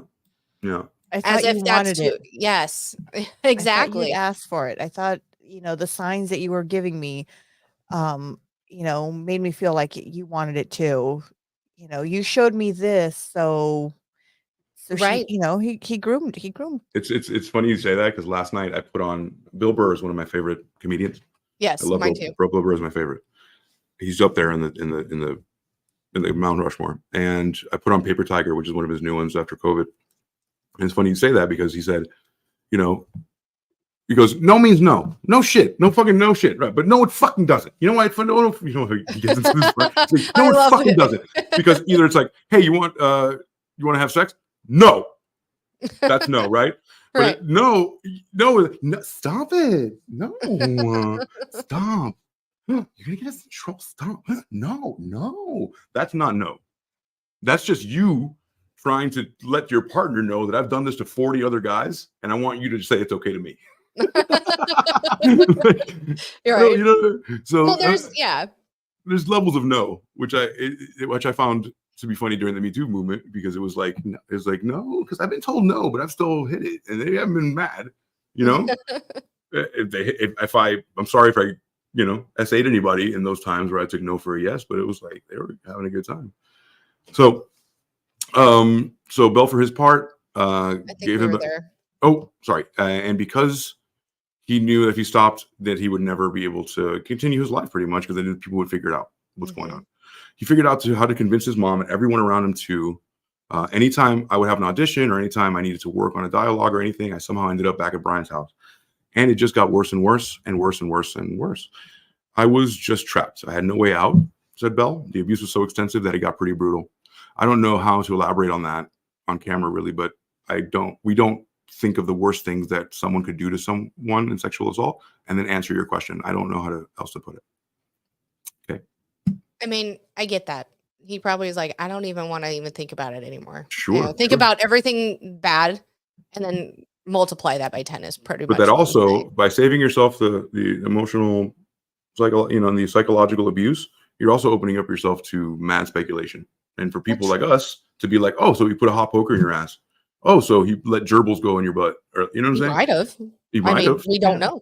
We don't know. But that opens it up. So you can't say nothing about us talking about it. True. Okay. So ultimately, he did go to the police. In the documentary, that his girlfriend's mother knew something was off after Peck repeatedly called one night and he said he was at the house. In fact, she then took him to a therapist after fearing that he was in danger. I was so scared, quote, to say anything. I didn't know how to explain it. I still don't. I never talked about this outside of the therapy. And I just know everything's normal. Things are getting weird, but everything but nothing's happening. It's good that we caught it when we did. Okay. And then that Bell shortly began realizing how calculated Peck was. He recalled calling the entire situation a mental manipulation. Since the acting coach knew so many producers in Hollywood, he had the ability to basically go, well, you'll never go into work again with this person. Bell said, so it was me believing that I would never be able to do this again. I didn't want to risk that. And I was doing what I loved, so I just kept it inside. And he just encapsulated exactly what I'm saying. He's more honest than most people. And he said, I took it for a while because I love my job. Well, and what's sad about it is, I mean, one of the things, because Drake's dad and him and his mom were separated or not together, divorced. That was a way for Drake to spend time with his dad. I mean, initially going on auditions, and it was because Drake wanted to do it. It wasn't his dad pushing him into it. Right. And what the sad thing is the thing that brought them together and had them spending quality time together drove them apart because of Peck. And you know what I mean? And he did he loved what he was doing, but Peck also ostracized his dad, and he wasn't able to spend time with his dad anymore. His dad in the documentary was so sad. I mean, he was so sad. Oh my God. Oh my gosh, him crying like I knew something was up. I tried to tell his mom, you know. It was just heartbreaking to see a parent knowing when it's unnecessary, who had tried to raise the red flag and say, listen, this guy's not right. For him to be like, oh, you're just homophobic. You know what I mean? This is just the way he is. And then actually having what his worst fear was happen to his son. I mean, as a parent, that is just, you want to save your kids from all of that. You know what I mean? Well, it's got to be, they twisted the knife when you realize like this could have been all quickly resolved. Right. Without any of that pain or any of that like back and forth in your mind. Like, do I lose everything or do I tell people? Some people are just, you can't have it all. It's just unfortunate sometimes. Sometimes you are going to lose your especially if he was the breadwinner. I mean, what if, he was the breadwinner, so he had that on top of his shoulders. He didn't, exactly. he had... I would ask my family, did you want me to get sodomized for bread? Or can I stop this? Well, his family did not want him to. You know what I mean? His dad raised the flag saying, hey, something's wrong here. And so that's my point to Rose. Yeah. That's my point to Rose. Like, if he just would have said something, people were on his side. Like, his dad would have been like, I told you, let's fight, But I'm not saying he's totally bad, but there's a part of him that was like, I really like this job. Like it's a job nobody else has. He has a job that nobody else has, but at the same time, as a kid, you see, as a kid, you see things that your parents are maybe struggling. They might not tell you, hey, your parent, we're struggling or whatever. You're a kid. You hear talks, right, with your parents. You might be behind that closed door. They don't know that you're hearing it. So we're assuming he comes from poverty. I'm just assuming that maybe there's something more that he hasn't said from his past. Maybe he didn't want to have his parents suffer or his family, lose it all and go back to where they came from. I mean, there's a lot you guys never look at the cynical part. You guys are always looking like maybe he had to do something selfless. I mean, maybe he just wanted to fucking be maybe he liked it a couple times and he just wanted to be a fucking actor. That's all. We don't know him. We don't have to defend him. No, but you're 14, and at 14, you're barely figuring yourself out as a girl or a guy. At 14, I was always 1 year into having sex already with a woman. Yeah, but that was you. Okay. That's not everybody in the world. That was you. So and he's an actor in LA. I'm sure he doesn't know anything about sex. Some people who just come from a country, somewhere else, and they come into LA, they don't know what they're coming to. You have no idea when you come into LA. If you're coming from, let's say you're coming from Kentucky. You come from Kentucky, and then you come. Okay. That's different. You don't know what you're coming from. Because he's a child actor. He knows exactly what happens. Not at all times. Obviously, he didn't know about that, but like, I'm sure he goes to parties. Like, he's just more advanced than most kids. I promise you that. He's seen people be fucked up. As a parent's job is to protect their children. I agree 100%. Yep. I'm just saying. Now, maybe his dad. I think maybe his dad should have done more. If his dad's seen the red flag as a father, I think he should have done more. I think the father should have done more and took that initiation because even if he already said it. He already said like this is some funny shit's going on. They all said I would have pulled my child out and said, you know what, we're done. Okay, there we go. Okay. As a father, I don't think yes. you can. I don't think you can. Is that what you can do? Can you just pull them out and be like, "You're done. I quit for you"? Yeah, right. I mean, technically, Yeah, you can Yeah. if they're you Okay. can. underage. Yeah. Yeah. You're a minor. You're not So there was a way. 18. So there was a way And to get out. the parents should have done more. I don't think he should have done anything. He's a child. He doesn't know. Nothing. I think the parents should have done it. I think Well, the parents should have he took that did end up responsibility. coming forward, Yeah, he did. and he did testify. Yeah, he did. One of the things that I found, I keep going on that. It says shortly after he began reshooting the Drake and Josh pilot, Mhm. he said that Peck tried to get cast as the dad. Mm-hmm. So I mean, he's really trying to position himself as in that role. Yeah. But in the documentary, during the trial or when it was coming to sentencing, he was amazed at how many of the higher ups, including Dan Schneider, wrote letters in defense or talking and like good so many other about kids. Peck. Mm-hmm. Yep. So Yep. I mean, that's Because you're hard. in a big club. You know what I mean? You're in a big. Everybody's going to be like, I don't know. Yeah, you're in a huge club, just like everything else in the world. Especially those pictures of him, how he's hugging the kids. I was like, ugh. Well, and now we're just talking about Peck. We're not even talking about Schneider. We could, Right. Yeah. But this makes is sense the biggest part of the whole thing. I mean, Schneider's not been charged, but there are some pretty allegations. Gross. Well, there's some pretty gross even videos that or things that were put on air. And he even had the kids, like the Dan Schneider, we'll go to that, the young girls in the cast rub his back and things like that. So, I mean, there was quite a few things. What is that noise? I don't know. Did you That have was his drones webcam? going? Okay. Oh yeah, that was a drone going over. Jesus Christ. I mean, after he was released from prison, after all of this happens, he works on Sweet Life of Zach and Cody, for Pete's sakes. My kids watch that all the time. And that's right. I forgot about Zach and Cody. Right. So he goes to jail. Yeah. He fucking goes to jail. Right. And then goes and works on he goes to jail for hurting a child and gets to go work on a fucking child show again. Children's show. That's right. The fuck? You got to be in this club.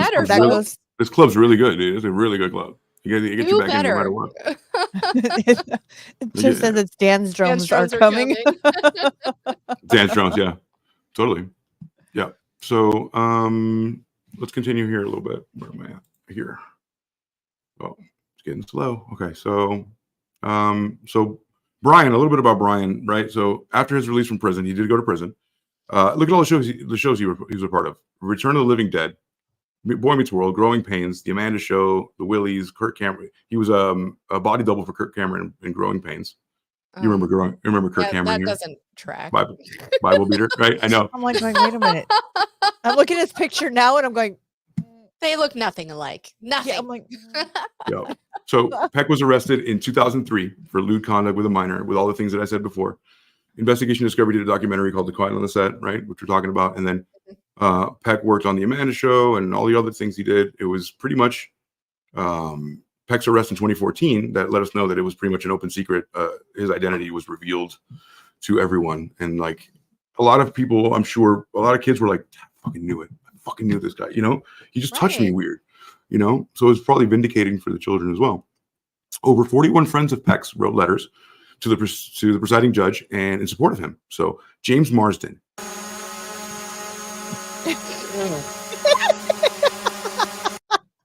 Where are those drones coming from? I don't know. Are they coming for me? They have to be coming from you. I'm not doing shit. So Taron Killam, the guy from SNL, Alan Thicke from Growing Pains, Joanna Kearns, Ryder Strong, Rich Correll, Tom DeSanto, like so many people came like, this guy's awesome. He's just really, really nice, really touchy-feely, but nothing bad, Right. This guy, he was openly gay, and he studied under the University of Southern California in the theater division, right? And he hasn't worked in the entertainment business since 2019. Thank God, right? But that's his. But 2019, though. I mean, Oh yeah, that happened in 2003. For fuck's sakes, because they didn't name the guy. They didn't name the kid in the why exactly that was happening. So that's the fucked up part, is that they didn't name the children. Because if you would have named Drake Bell, he would have never worked. At least parents would have been like, "Nah, you can't put him back on there. Not my kid." You know. Chris had random vacuum cleaner. Yeah. My gosh, it was loud too. It was like right up my ass. I know, what the heck. Okay, so that's him, right? That's yes. Peck. Now we've talked about Brian Peck. We talked about Drake, and kind of the correlation between what was going on his shows, what shows he did, and we kind of set it up pretty well to talk actually about Dan and what Dan has done. What are your thoughts on everything so far?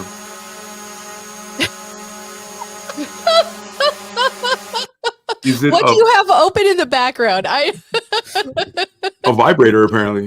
It doesn't sound like that. What the fuck? Apparently, I have a Hitachi wand somewhere on it. I think it's aggressive as fuck. Damn, I'm drone filming. Oh, let's do this before I forget. There's a couple of, maybe the drones will come back. So, Lord have mercy. Well, they're around. So we actually got our own stars. I called around and I asked some celebrities for them to like weigh in on what they thought about this whole situation. So, and luckily I got a couple big guys to do it. Here's Hello, this is David Attenborough. What happened to that boy at Nickelodeon, the one who made all the hit TV shows? It turns out that fat fuck just wanted to get some cheap feels from little girls. I've never heard Sir David Attenborough is very. That's very forthcoming. Yes. I think everyone knows our girl Candace Owens.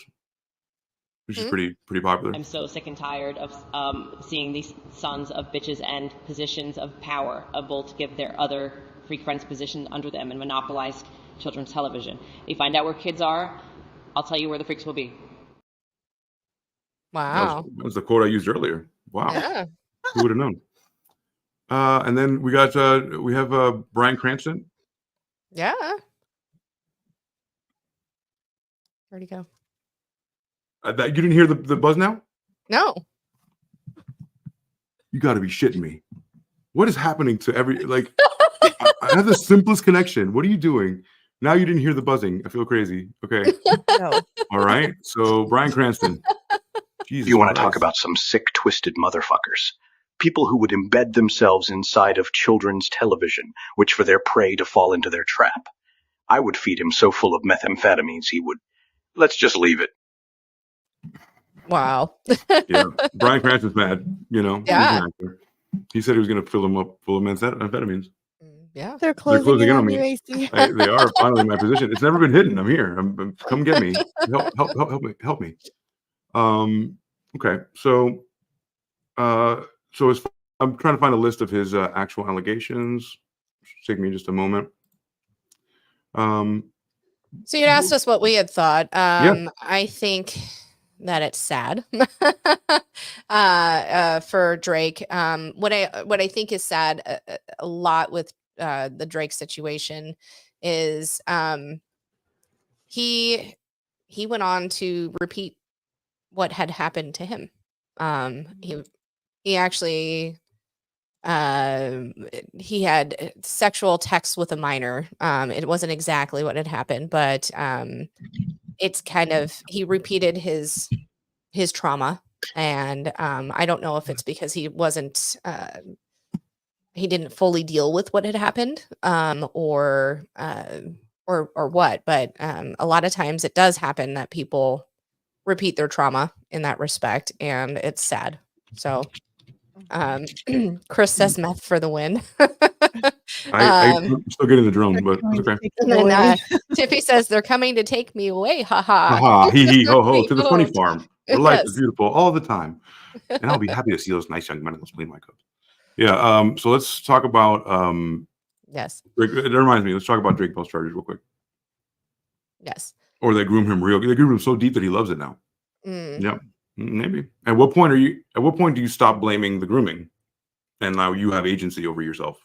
Well, I mean, like decide not to, or that's it. You're just forever get a pass because you were tainted. So I don't think you get a No. pass. I think that people sometimes who don't deal with and take agency repeat their own trauma, even though they shouldn't. They don't get a pass for it. But I think that happens quite often if it's not dealt with properly.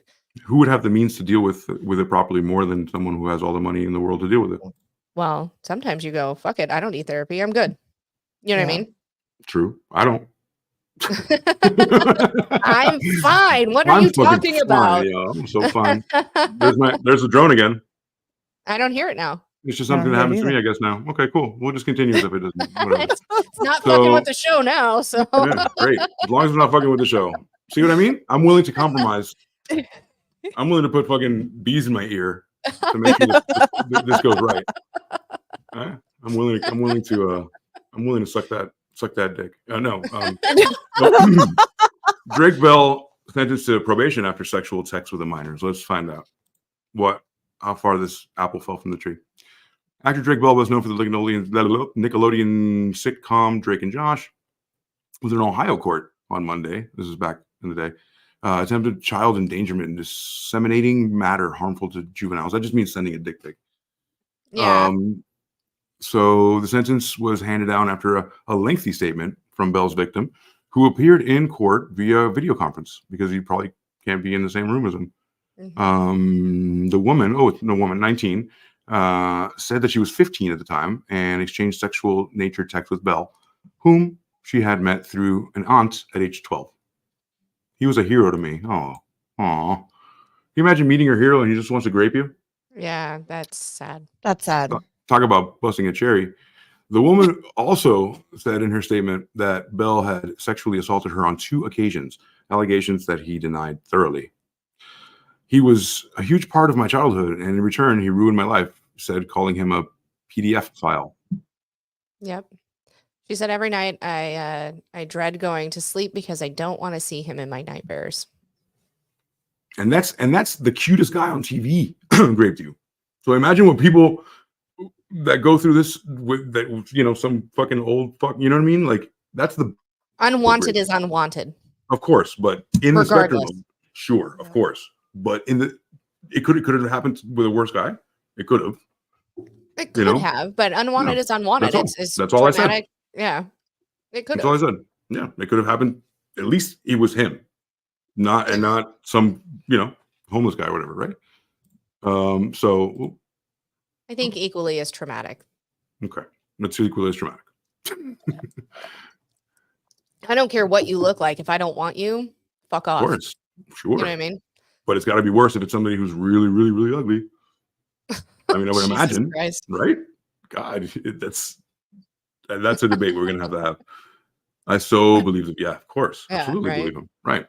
So in this case, he's one too. So is he lying? You know what I mean? Like he's become that. So I don't know. But did you have an epiphany and just wanted to say everything in this documentary suddenly? But he didn't. Right. I mean, he didn't need to do this. So I wonder what the motivation was.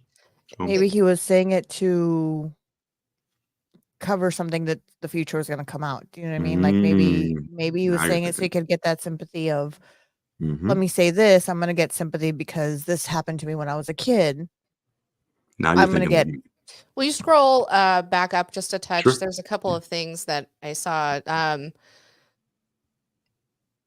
Where did it say? Yeah, his conduct was not correct or was not proper, but I have to be very clear. What the victim is claiming to have occurred here, not only am I saying that it did not happen, not only would Mr. Bell say that it did not happen, but the evidence in this case would suggest it did not happen.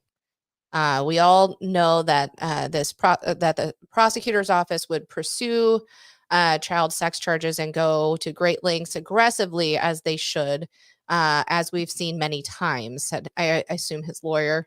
And yes, it is his lawyer. If they felt that it was provable case, I'm sure it would not be.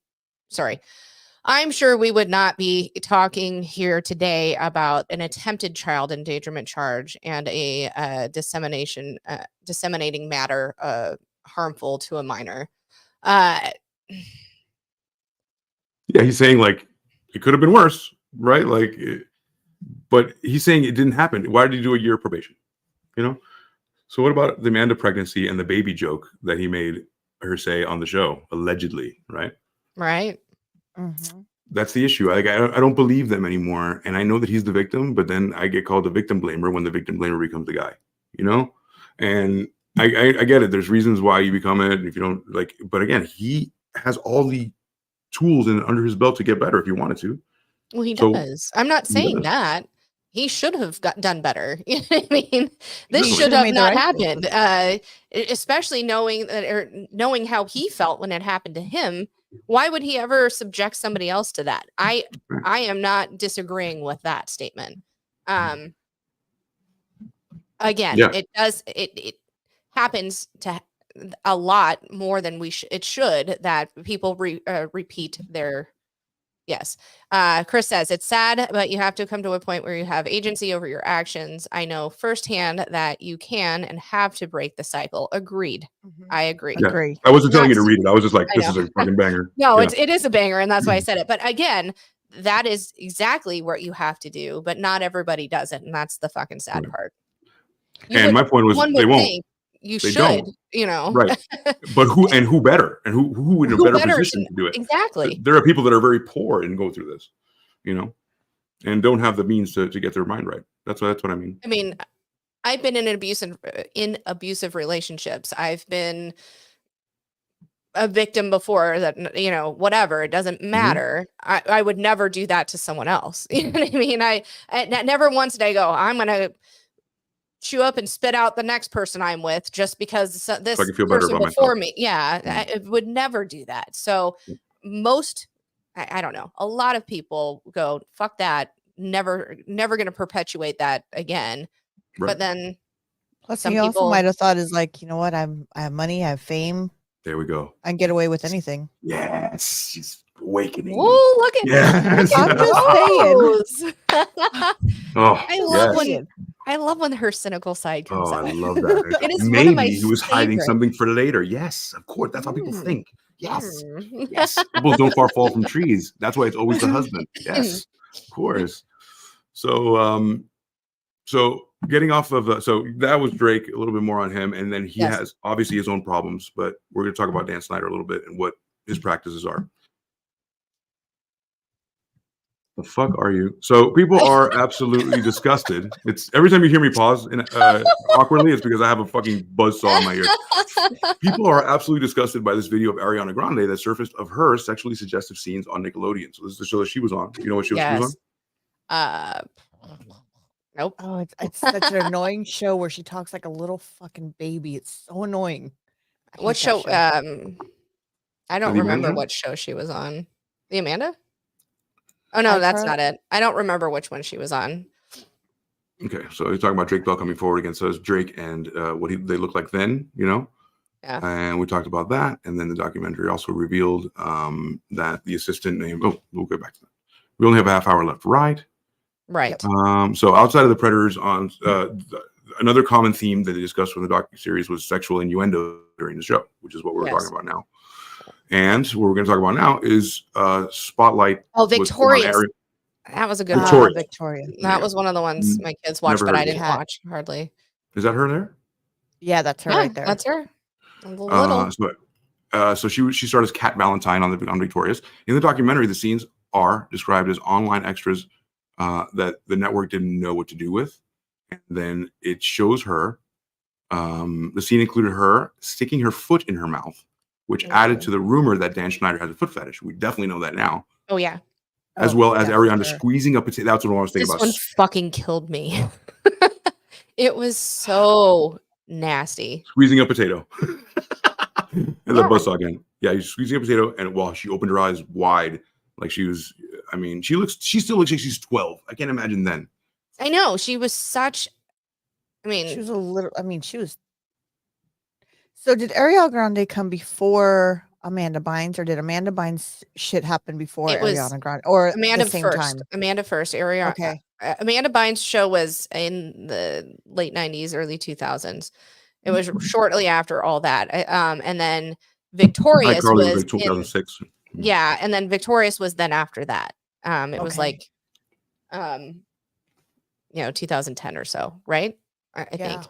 Which Correct, now makes sense why Amanda Bynes is all fucked up in the head, because I'm gonna be honest, I didn't know, and I see her a lot on her TikTok videos and Instagram. Like it pops up all the time because I follow her, just because I wanted to know why she lost. Like I always wanted to know the story why she lost it. She's and I thought she was a beautiful girl when she came out on the movie Liar Liar. Like but she wasn't like sexually assaulted personally. So like, well, how? Dan gave her drugs. He was the first one that introduced her to drugs, and then he started. I believe. I mean, we actually don't know what happened there. Yeah, we don't know. It wasn't spoken about.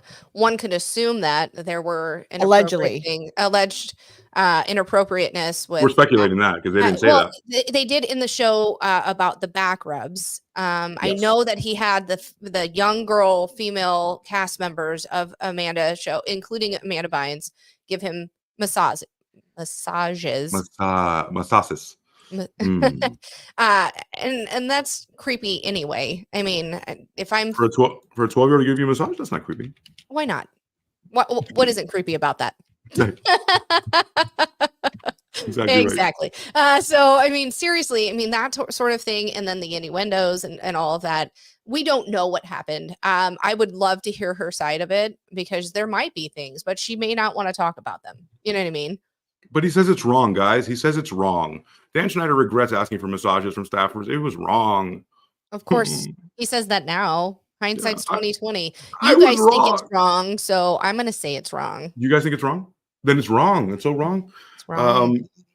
Dan 58 said empathetically during a YouTube interview, which we'll look at now because that's the most disingenuous fucking apology I've ever seen in my life. He didn't even say sorry for anything.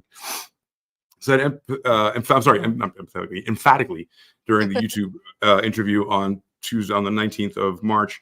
I'd never do it today. I'm embarrassed today because they would catch me. Right. I'm embarrassed that I did it, and I apologize to anyone that I ever put in that situation. Okay. Are you? He's changed. Okay. Even additionally, sure. I apologize. He did say, I'm sorry. I apologize to the people who were walking around the video village or wherever this happened, because there were lots of people who witnessed it, and also who may have felt uncomfortable, and continued echoing the statements that were released by his representative amid his retort to. So he, at the same time, he does this apology video where he's like, I'm sorry for putting these people in, making them do these things. We'll look at him at Ariana Grande right now. Where's she at? Boom, go back to this, and then share this. And then he's putting these people in a situation like Brian Peck. He probably knew that he desired this, right? All this it could have been prevented. It makes me, I get especially exasperated from things that could be prevented because it's corporate. If it's corporate, there's so many things in place for corporate, you would get so fired. But as long as you're making them millions and millions and millions of dollars with that delicious brain of yours, doesn't matter. Maybe you can can you just get some girls that want to get rubbed? Okay, thanks. You know what I mean? Exactly. So, it makes me sick.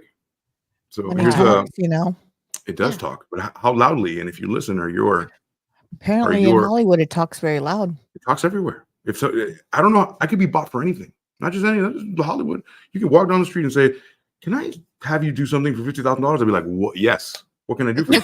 Are you kidding me? Like, it's how we're wired. It's just Here we go.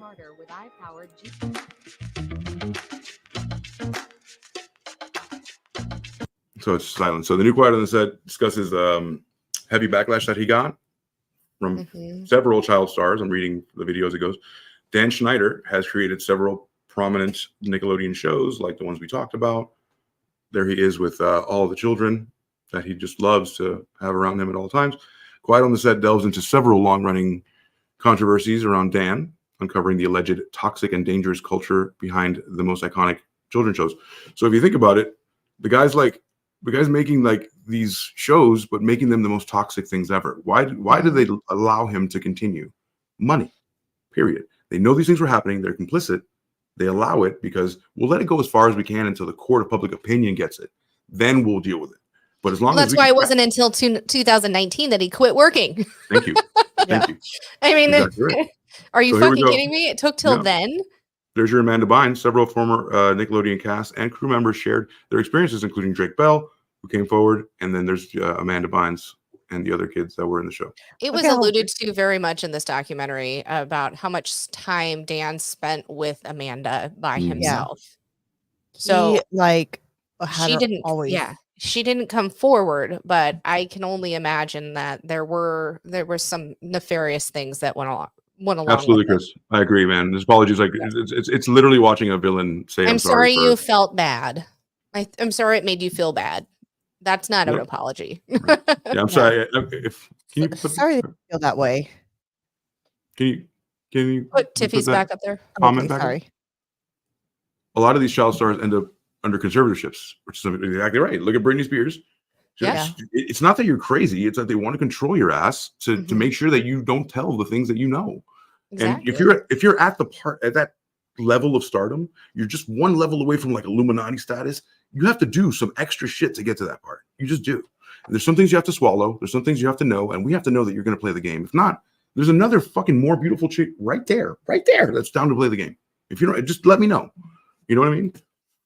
But didn't Dan also kind of go after the ones like if one parent was missing, like Amanda, I think her mom, or like it was only one parent, weren't all his victims like the parents weren't all involved? It's much easier to work with a single parent for sure. Absolutely. Because they said, they talked about Jamie Lynn Spears, where her mom was an alcoholic, never at home. The dad also was an alcoholic, they were divorced. Then they talked about Amanda's parents, and I believe it was just the mom figure, no father in the picture. Ariana Grande, the father wasn't in the picture. So everybody was missing a parent. So he played that role that was not, that they didn't have in there. Well, isn't that there? That's just a good casting director. Predators do. Yeah, it's a good casting director. Exactly right. Yeah, you got to find your bright prey. I'm not going to go prey on a woman that has like 6 brothers. I'm not going to go prey on somebody who has their shit together. Right. You know what I mean? Who knows their worth. I'm not going to prey on somebody who knows that this, it is not an easy person to manipulate.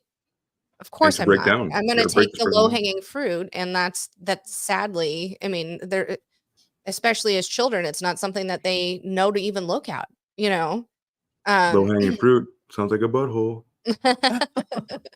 But seriously, I mean, if you I don't know.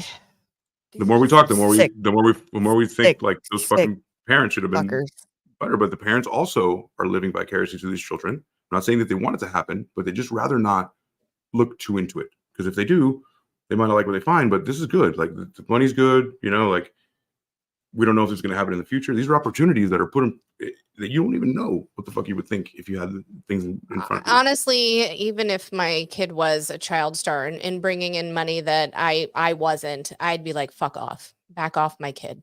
You are not. And my kid can be mad at me. And I would have ran from the sodomy, and you would have ran from the money. My kid could be mad at me as a parent. My kid could be mad at me for that. And that's okay, because I'm going to protect them with everything that I have. Exactly. Now, instead of that, let's say you were a child star that didn't make it for whatever reason. You live in LA, and now suddenly you have a child that has the opportunity to do things you couldn't. What's blinding them is living vicariously as like, finally, we get to be star, and they like insert themselves into that. I understand that in some respect, but I guess, did my kid dance and competitively and whatever? Sure, she did. Did I ever make her do that? No. There was times I'm like, are you sure you want to do this? It's costing me a lot of fucking money. You know what I mean? Yeah. And is this where you're going to go in life? Is this, something that's going to take you further? It was a good experience for her, but had it not been, yank, we're out of it. I don't care. You know what I mean? However, a little bit different situation because there's so much at stake too. Like it's not like they've already made they're knocking on the door of like generational wealth. You know what I mean? So I'm not saying you. What I'm saying is some people that live in that fucking bubble of like, I gotta make it. Somebody's gotta make it. Like I came to LA from Kentucky and I did everything I could except I couldn't make it. And then suddenly you have a kid and then they have the opportunity to do it. If you're narcissistic like that and you're just like, oh, I get to be a star like them, you actually insert yourself into that life and you won't see any bad. Well, I mean, they're all like Gypsy Rose's mom. Exactly.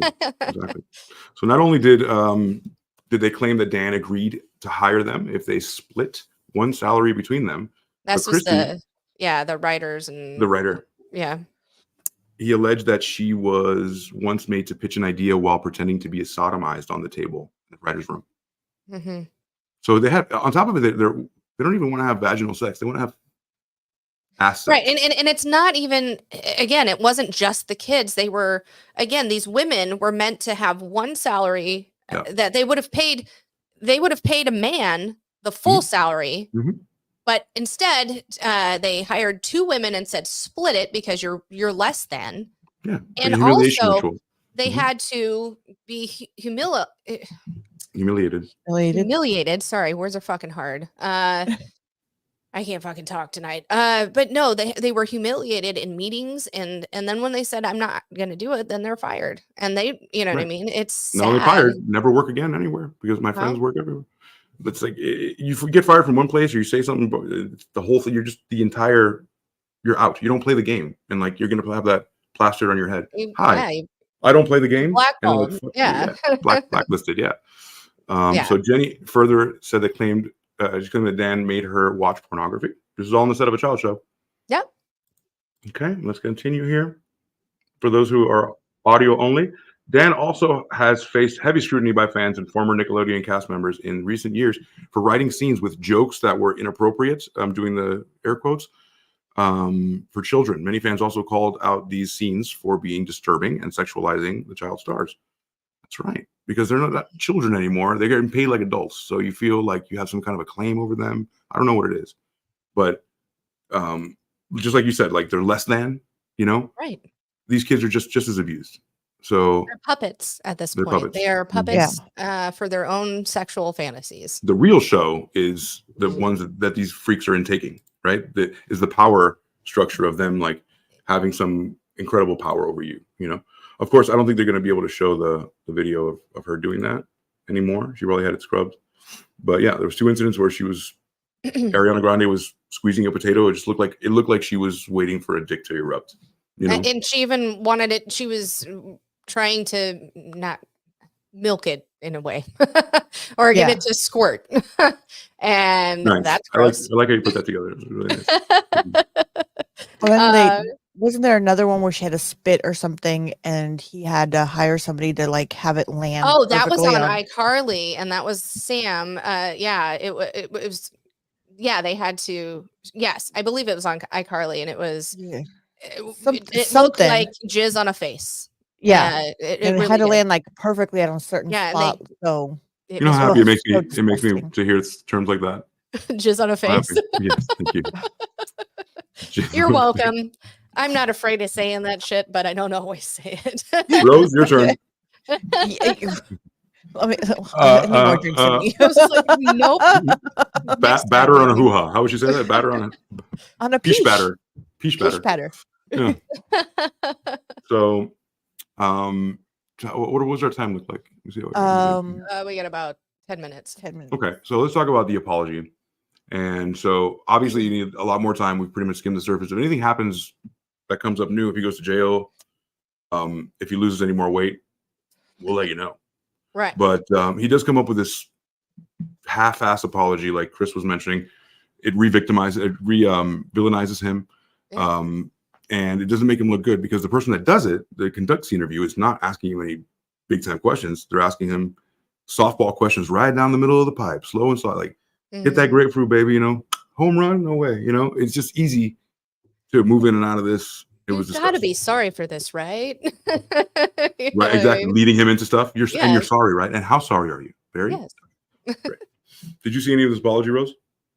No, I was trying to find a picture of them of where I don't know if you have any of where he's hugging the kids, and some of the stuff I kind of had to watch this whole thing in sections because it was just disgusting. Like, and I still have a little at home. I still have a 5-year-old, so all this stuff now Don't let her be an actress.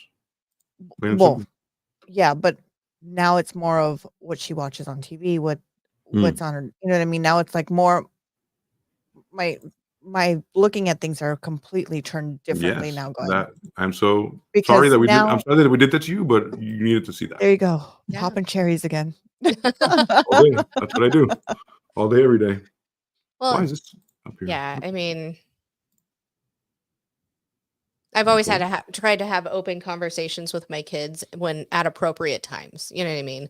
I remember when Alex was before she really could understand what was going on TV, we'd watch like Family Guy and shit like that. And then, when she got old enough to when she got old enough to understand, I'd be like, no, we can't watch this. She's like, what we used to. I'm like, yeah, but now you get what they're saying. You know what I mean? Right. Before you were and now, in a few years we can watch it and have a conversation, but not yet. You know what I mean? Mm-hmm. But I guess at that time I did not realize I didn't watch iCarly enough, or I didn't watch. No I just didn't. I mean, it was on Nickelodeon. I thought it was fine. Yeah. I mean, ugh. There's your boy, not my boy. That's your boy. Nice. So this is an employee. Like somebody that Right. It's so like it's more than that. You handpicked this person, right?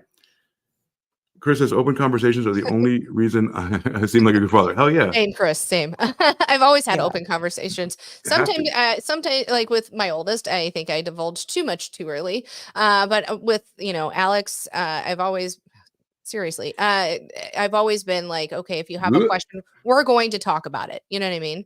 And Ariana Grande is like a tiny little thing. She's still 12 years old. I don't find her attractive at all. She looks to me like a child. Yeah, but I'm saying she's a tiny little girl. Like she's tiny. She's not. Yeah. Well, even when she was young, she looked young. It's not like she looked older than. I mean, obviously, I feel like that's his fantasy is young girls. Yeah, of course. But it's not like somebody who looked 30 when they were 15. You know what I mean? Mm-hmm. It wasn't even like a thing like, well, she looked like a woman. Right, exactly. She's always looked like a 12-year-old girl. Yeah. Oh, you like that. That's like the worst chick to hit on, right? So Nickelodeon parted ways with the producer Dan Schneider after this rumors inappropriate conduct with his young stars, and persisted, including a disturbing account regarding underage feet pics. So definitely feet pics, and here we have some more. He's just all over people. He's just like all over people. Yeah. Being a super creep, hugging people from behind, like Thank like you. I've seen the worst, the worst like cringe, like when somebody hugs you from behind, you're like, oh, who is this? Why are you touching me like that? That, but constantly and every day, and for your job, and not just any job. Like it's such a power dynamic, and knowing that in that position should be a saint, because knowing that you have the power to hire people that you can change their life, you can destroy them. Mm-hmm. Important position to have. It has to be someone with extreme integrity, and that will never happen because people with integrity would never have that position. So it's always going to be a scumbag.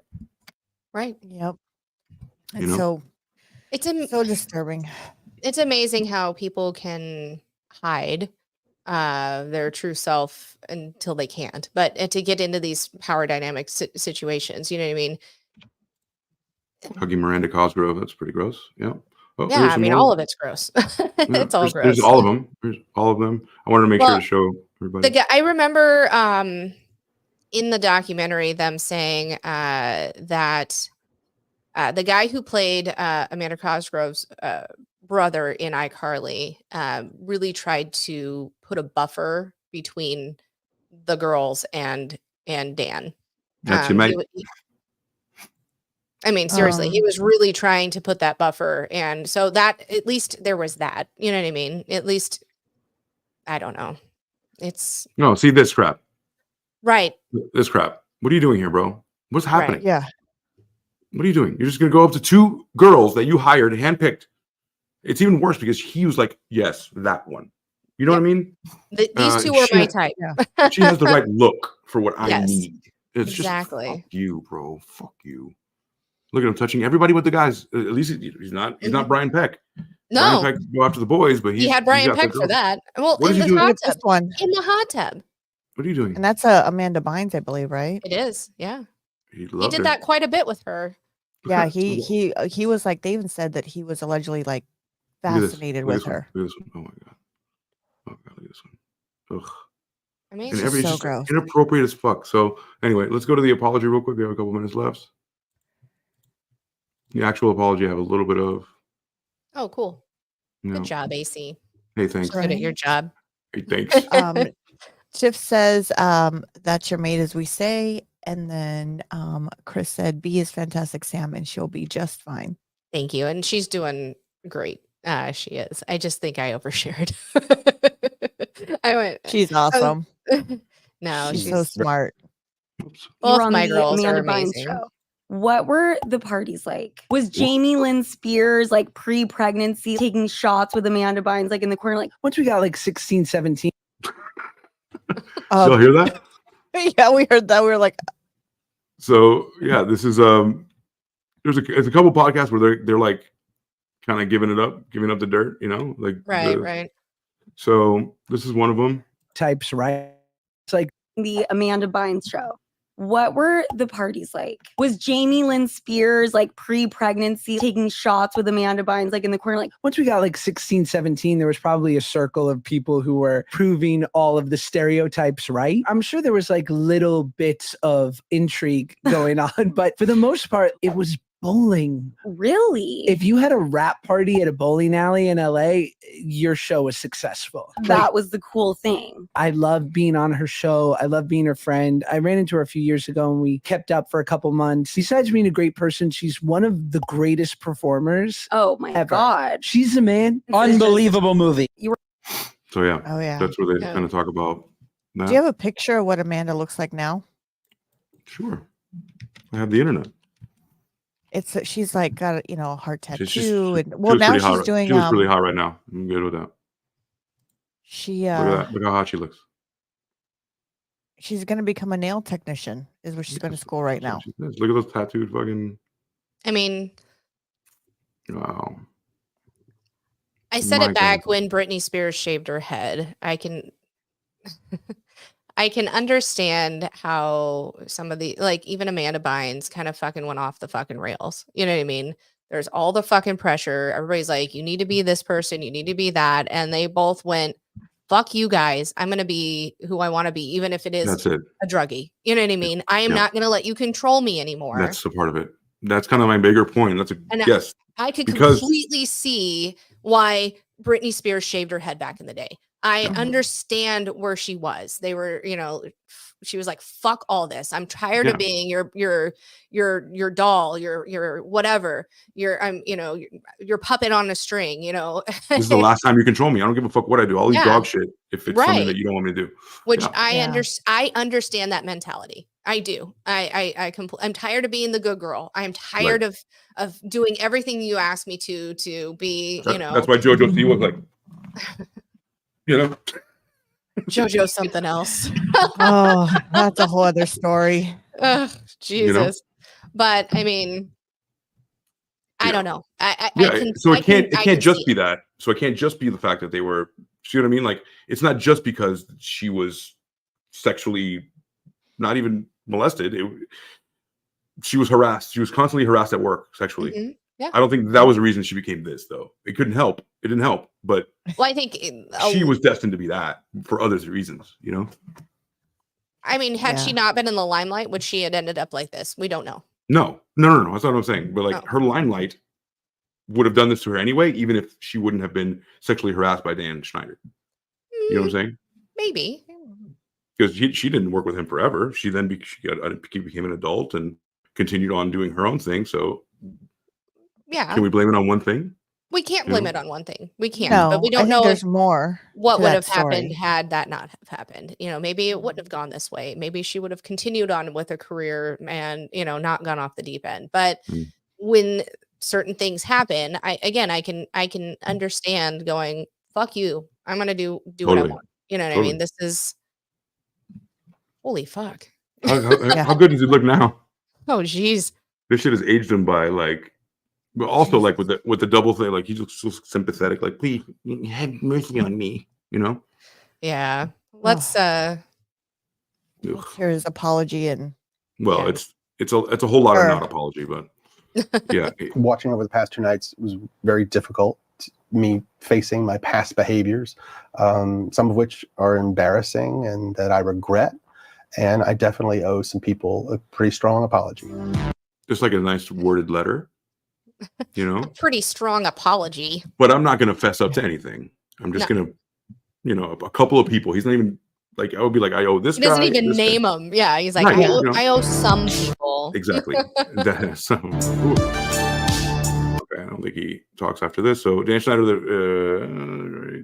being accused of sexism, racism, because hey, Kenan Thompson didn't talk about it, so maybe he didn't like the black guys, the black kids, or boys. Well, some of the girls, the black she girls, looks so uncomfortable. Look at that! Look at that! Look at that! So uncomfortable. Who grabs like, a young girl that you hired? Who grabs her like that with her tiny shoulders? Are you serious? I know. And if he wasn't that big, do you think he'd be doing that? If he was like a little Jewish guy, you think he would be doing that? I don't think so. I think maybe, yeah. It's part of it I is that think he's so. big as shit. Yeah. Ugh. Fostered a toxic work environment, humiliated and tormented the cast and crew on his TV sets. Ugh. And then, yeah. Oh, there we go. Stop. I do too. I could see the hurt in some people's eyes, and it made me feel awful and regretful. All the hurt in people's eyes. I didn't stop it. Agree, Tiff. Agree. What did she say? Everyone said, looks uncomfortable everyone in looks that pic. Yeah. Mm-hmm. Yeah. Yep. It's crazy. It's crazy because he continued to do it. Like that's exactly the point. I knew it was uncomfortable. He's right there. He's saying like, I saw the pain in people's eyes. I'm like, why the fuck didn't you stop, homie? Right. Like, pain is part of life, and I'm gonna hug you. I just couldn't help myself. Couldn't help it. And sorry. So sick. I wish I could go back, especially to and do it all over again. Yeah, because Maybe we should go back and just do it all over. titties were tight. Maybe I'll just do it differently. Just Wouldn't get caught this time. I'd be sneaky about it. Yeah, this time I would have X in front of me. That way they can take the fall every time. To those earlier years of my career. Spokesperson for Schneider told Page 6 that he was truly sorry. Truly. Yeah. Dan expected and asked a lot from his teams. They worked long hours, and he was an asshole. He was like a slave driver, honestly. He was a slave driver where he would say like, "Yo, we got to do it a million times over," just probably so he can get a couple more hours of his own kicks. You know what I'm saying? Right. And he overworked people, underpaid them, like you said. I'm done with this. Is the show over? I want to. Yeah, he's a POS. And if there's any updates on this story, our Monday nights are our updates on anything that we look into. We deep dives on Friday, or any news headlines that we come across. We do that Monday night for an hour. So if there's anything that comes up on the story, you'll hear it there. Yeah. And leave comments. Leave comments on our shorts that are getting tens of thousands of views. Tens of thousands of views our shorts are getting. Comment on them. If you see anybody haterating, spray them down. I mean, it happens. We're gonna get that. It's not a big deal. I welcome it. I kind of do too. At least you're thanks for watching. Thanks for watching. We didn't like it. Thanks for watching. At least you hate me? You're still looking. Okay, cool. See you next week. I mean, honestly, there's some things that I'm like, sometimes words are hard, and it's always going to happen. I'm never going to speak correctly. I am dyslexic. It's a real thing, and it's not just lexic reading. It's also in my head sometimes. Things don't come out the right way. And here's the thing, we're both dyslexic. Yes. So. Imagine my job here. I miss you too, Tiffy. Miss you too, Miss you, doll. Yeah. I told Tiffy that we were going to hang out pretty soon. She's gonna have some time opening up. So awesome. Yeah, she's down to hang out with us on Mondays or maybe Fridays a couple times. Sweet. And yeah. So we're gonna see her more. Let's just put it that way. My sister also has a show a story she'd like us to do. It was the Ferguson trial. I think it's Paul Ferguson and his mom did something to their brother. The trial was fairly recently, so it's constantly the remix in Sam's head. Exactly. Remix. It absolutely fucking is. So you'll find us there. And you'll also find Sam on Wednesday nights. And what show is that, Sam? We are the Married Couple Podcast. My husband and I am Dave, and I do a show called How Was Your Day every Wednesday night at 8 p.m. Central Time, 6 p.m. Pacific, and 9 p.m. Eastern. Yes. I did it. Yes. It is, as AC calls it, a variety show. Dave sometimes does a top 10. I always do news stories that are not as heavy as the ones we do on this show. They usually have some comedic value, things we can talk about. I mean, I've done things like book bans and things, but we still have some comedy with it. We have people that you can call in and leave a live voice message on our Instagram, but we do that every Wednesday night at 8 p.m. So, and we're thinking about actually supplementing our show here, right? We're thinking about maybe adding something. I'm going to talk about it because you guys were so enthusiastic about it. We're going to add another facet where maybe one of us will pick a topic from the past. Well, obviously we do topical true crime, things that have happened in the last couple of years, but we're thinking there's a lot of crime happened back in the day, and I might want to talk about that. However, it's like almost like a book report where we're going to not tell each other what it's going to be until the day of, and then we kind of spring it on each other and we teach each other like an old piece of crime history. Yeah, we'll present it to the group, not only our peers here on the screen, but our group here that listens to us every week, and it will have a discussion. So that seems like it's all about really surprise. Fun. I'm excited. Yeah, it's all about the surprise, and like today, it could be something you very much know about. Could maybe not, So it's going to be fun. Absolutely. I'm excited for it.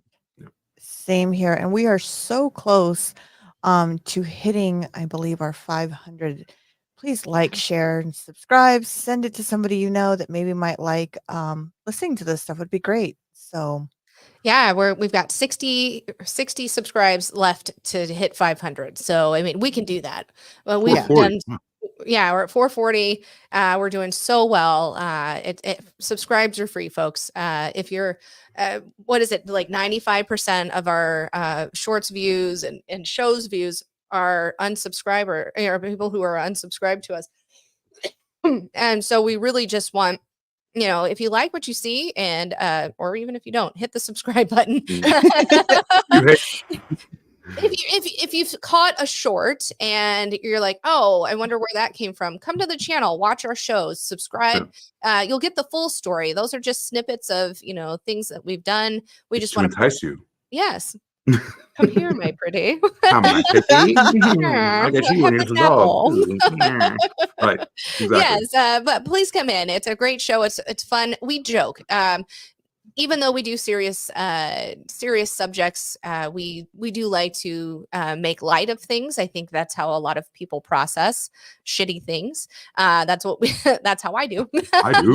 I make jokes all the fucking time. Aren't you ever serious? Nothing is too soon. And so, yes, we may make a joke or two, but when it comes down to the heart of it, we truly love the subjects that, we like to talk about this. We're passionate, and come in and subscribe and it happened. And it happened. So if it's something that you don't like, or understand the context, at least come over and check out the long form, right? So you can see actually what we're talking about. Those shorts are sometimes leave out very important context, and give us a shot. Yes. So with that said, good night, everyone. We will see you on Monday at 7 p.m. Yes. And we will be behind the scenes actually talking to you guys and answering all your questions as they're coming in on that day. So we love you all, and I hope. Oh yeah. I know. I'm sorry. I don't have a beard, and that was weird because we recorded a show and you guys were like, "Oh, that's right." Yes. I don't have a beard for these people. So enjoy. I know For my those that- sister noticed right away. She's like, "You look I'm trying to- different." I'm trying to grow it out faster. Oh no, you look great.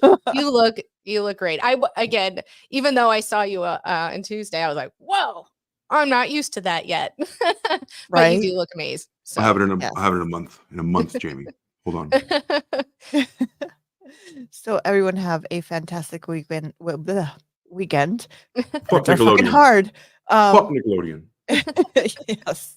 Have a fantastic weekend, everyone. Stay safe, and we will see you on Monday. Bye. Nick at night.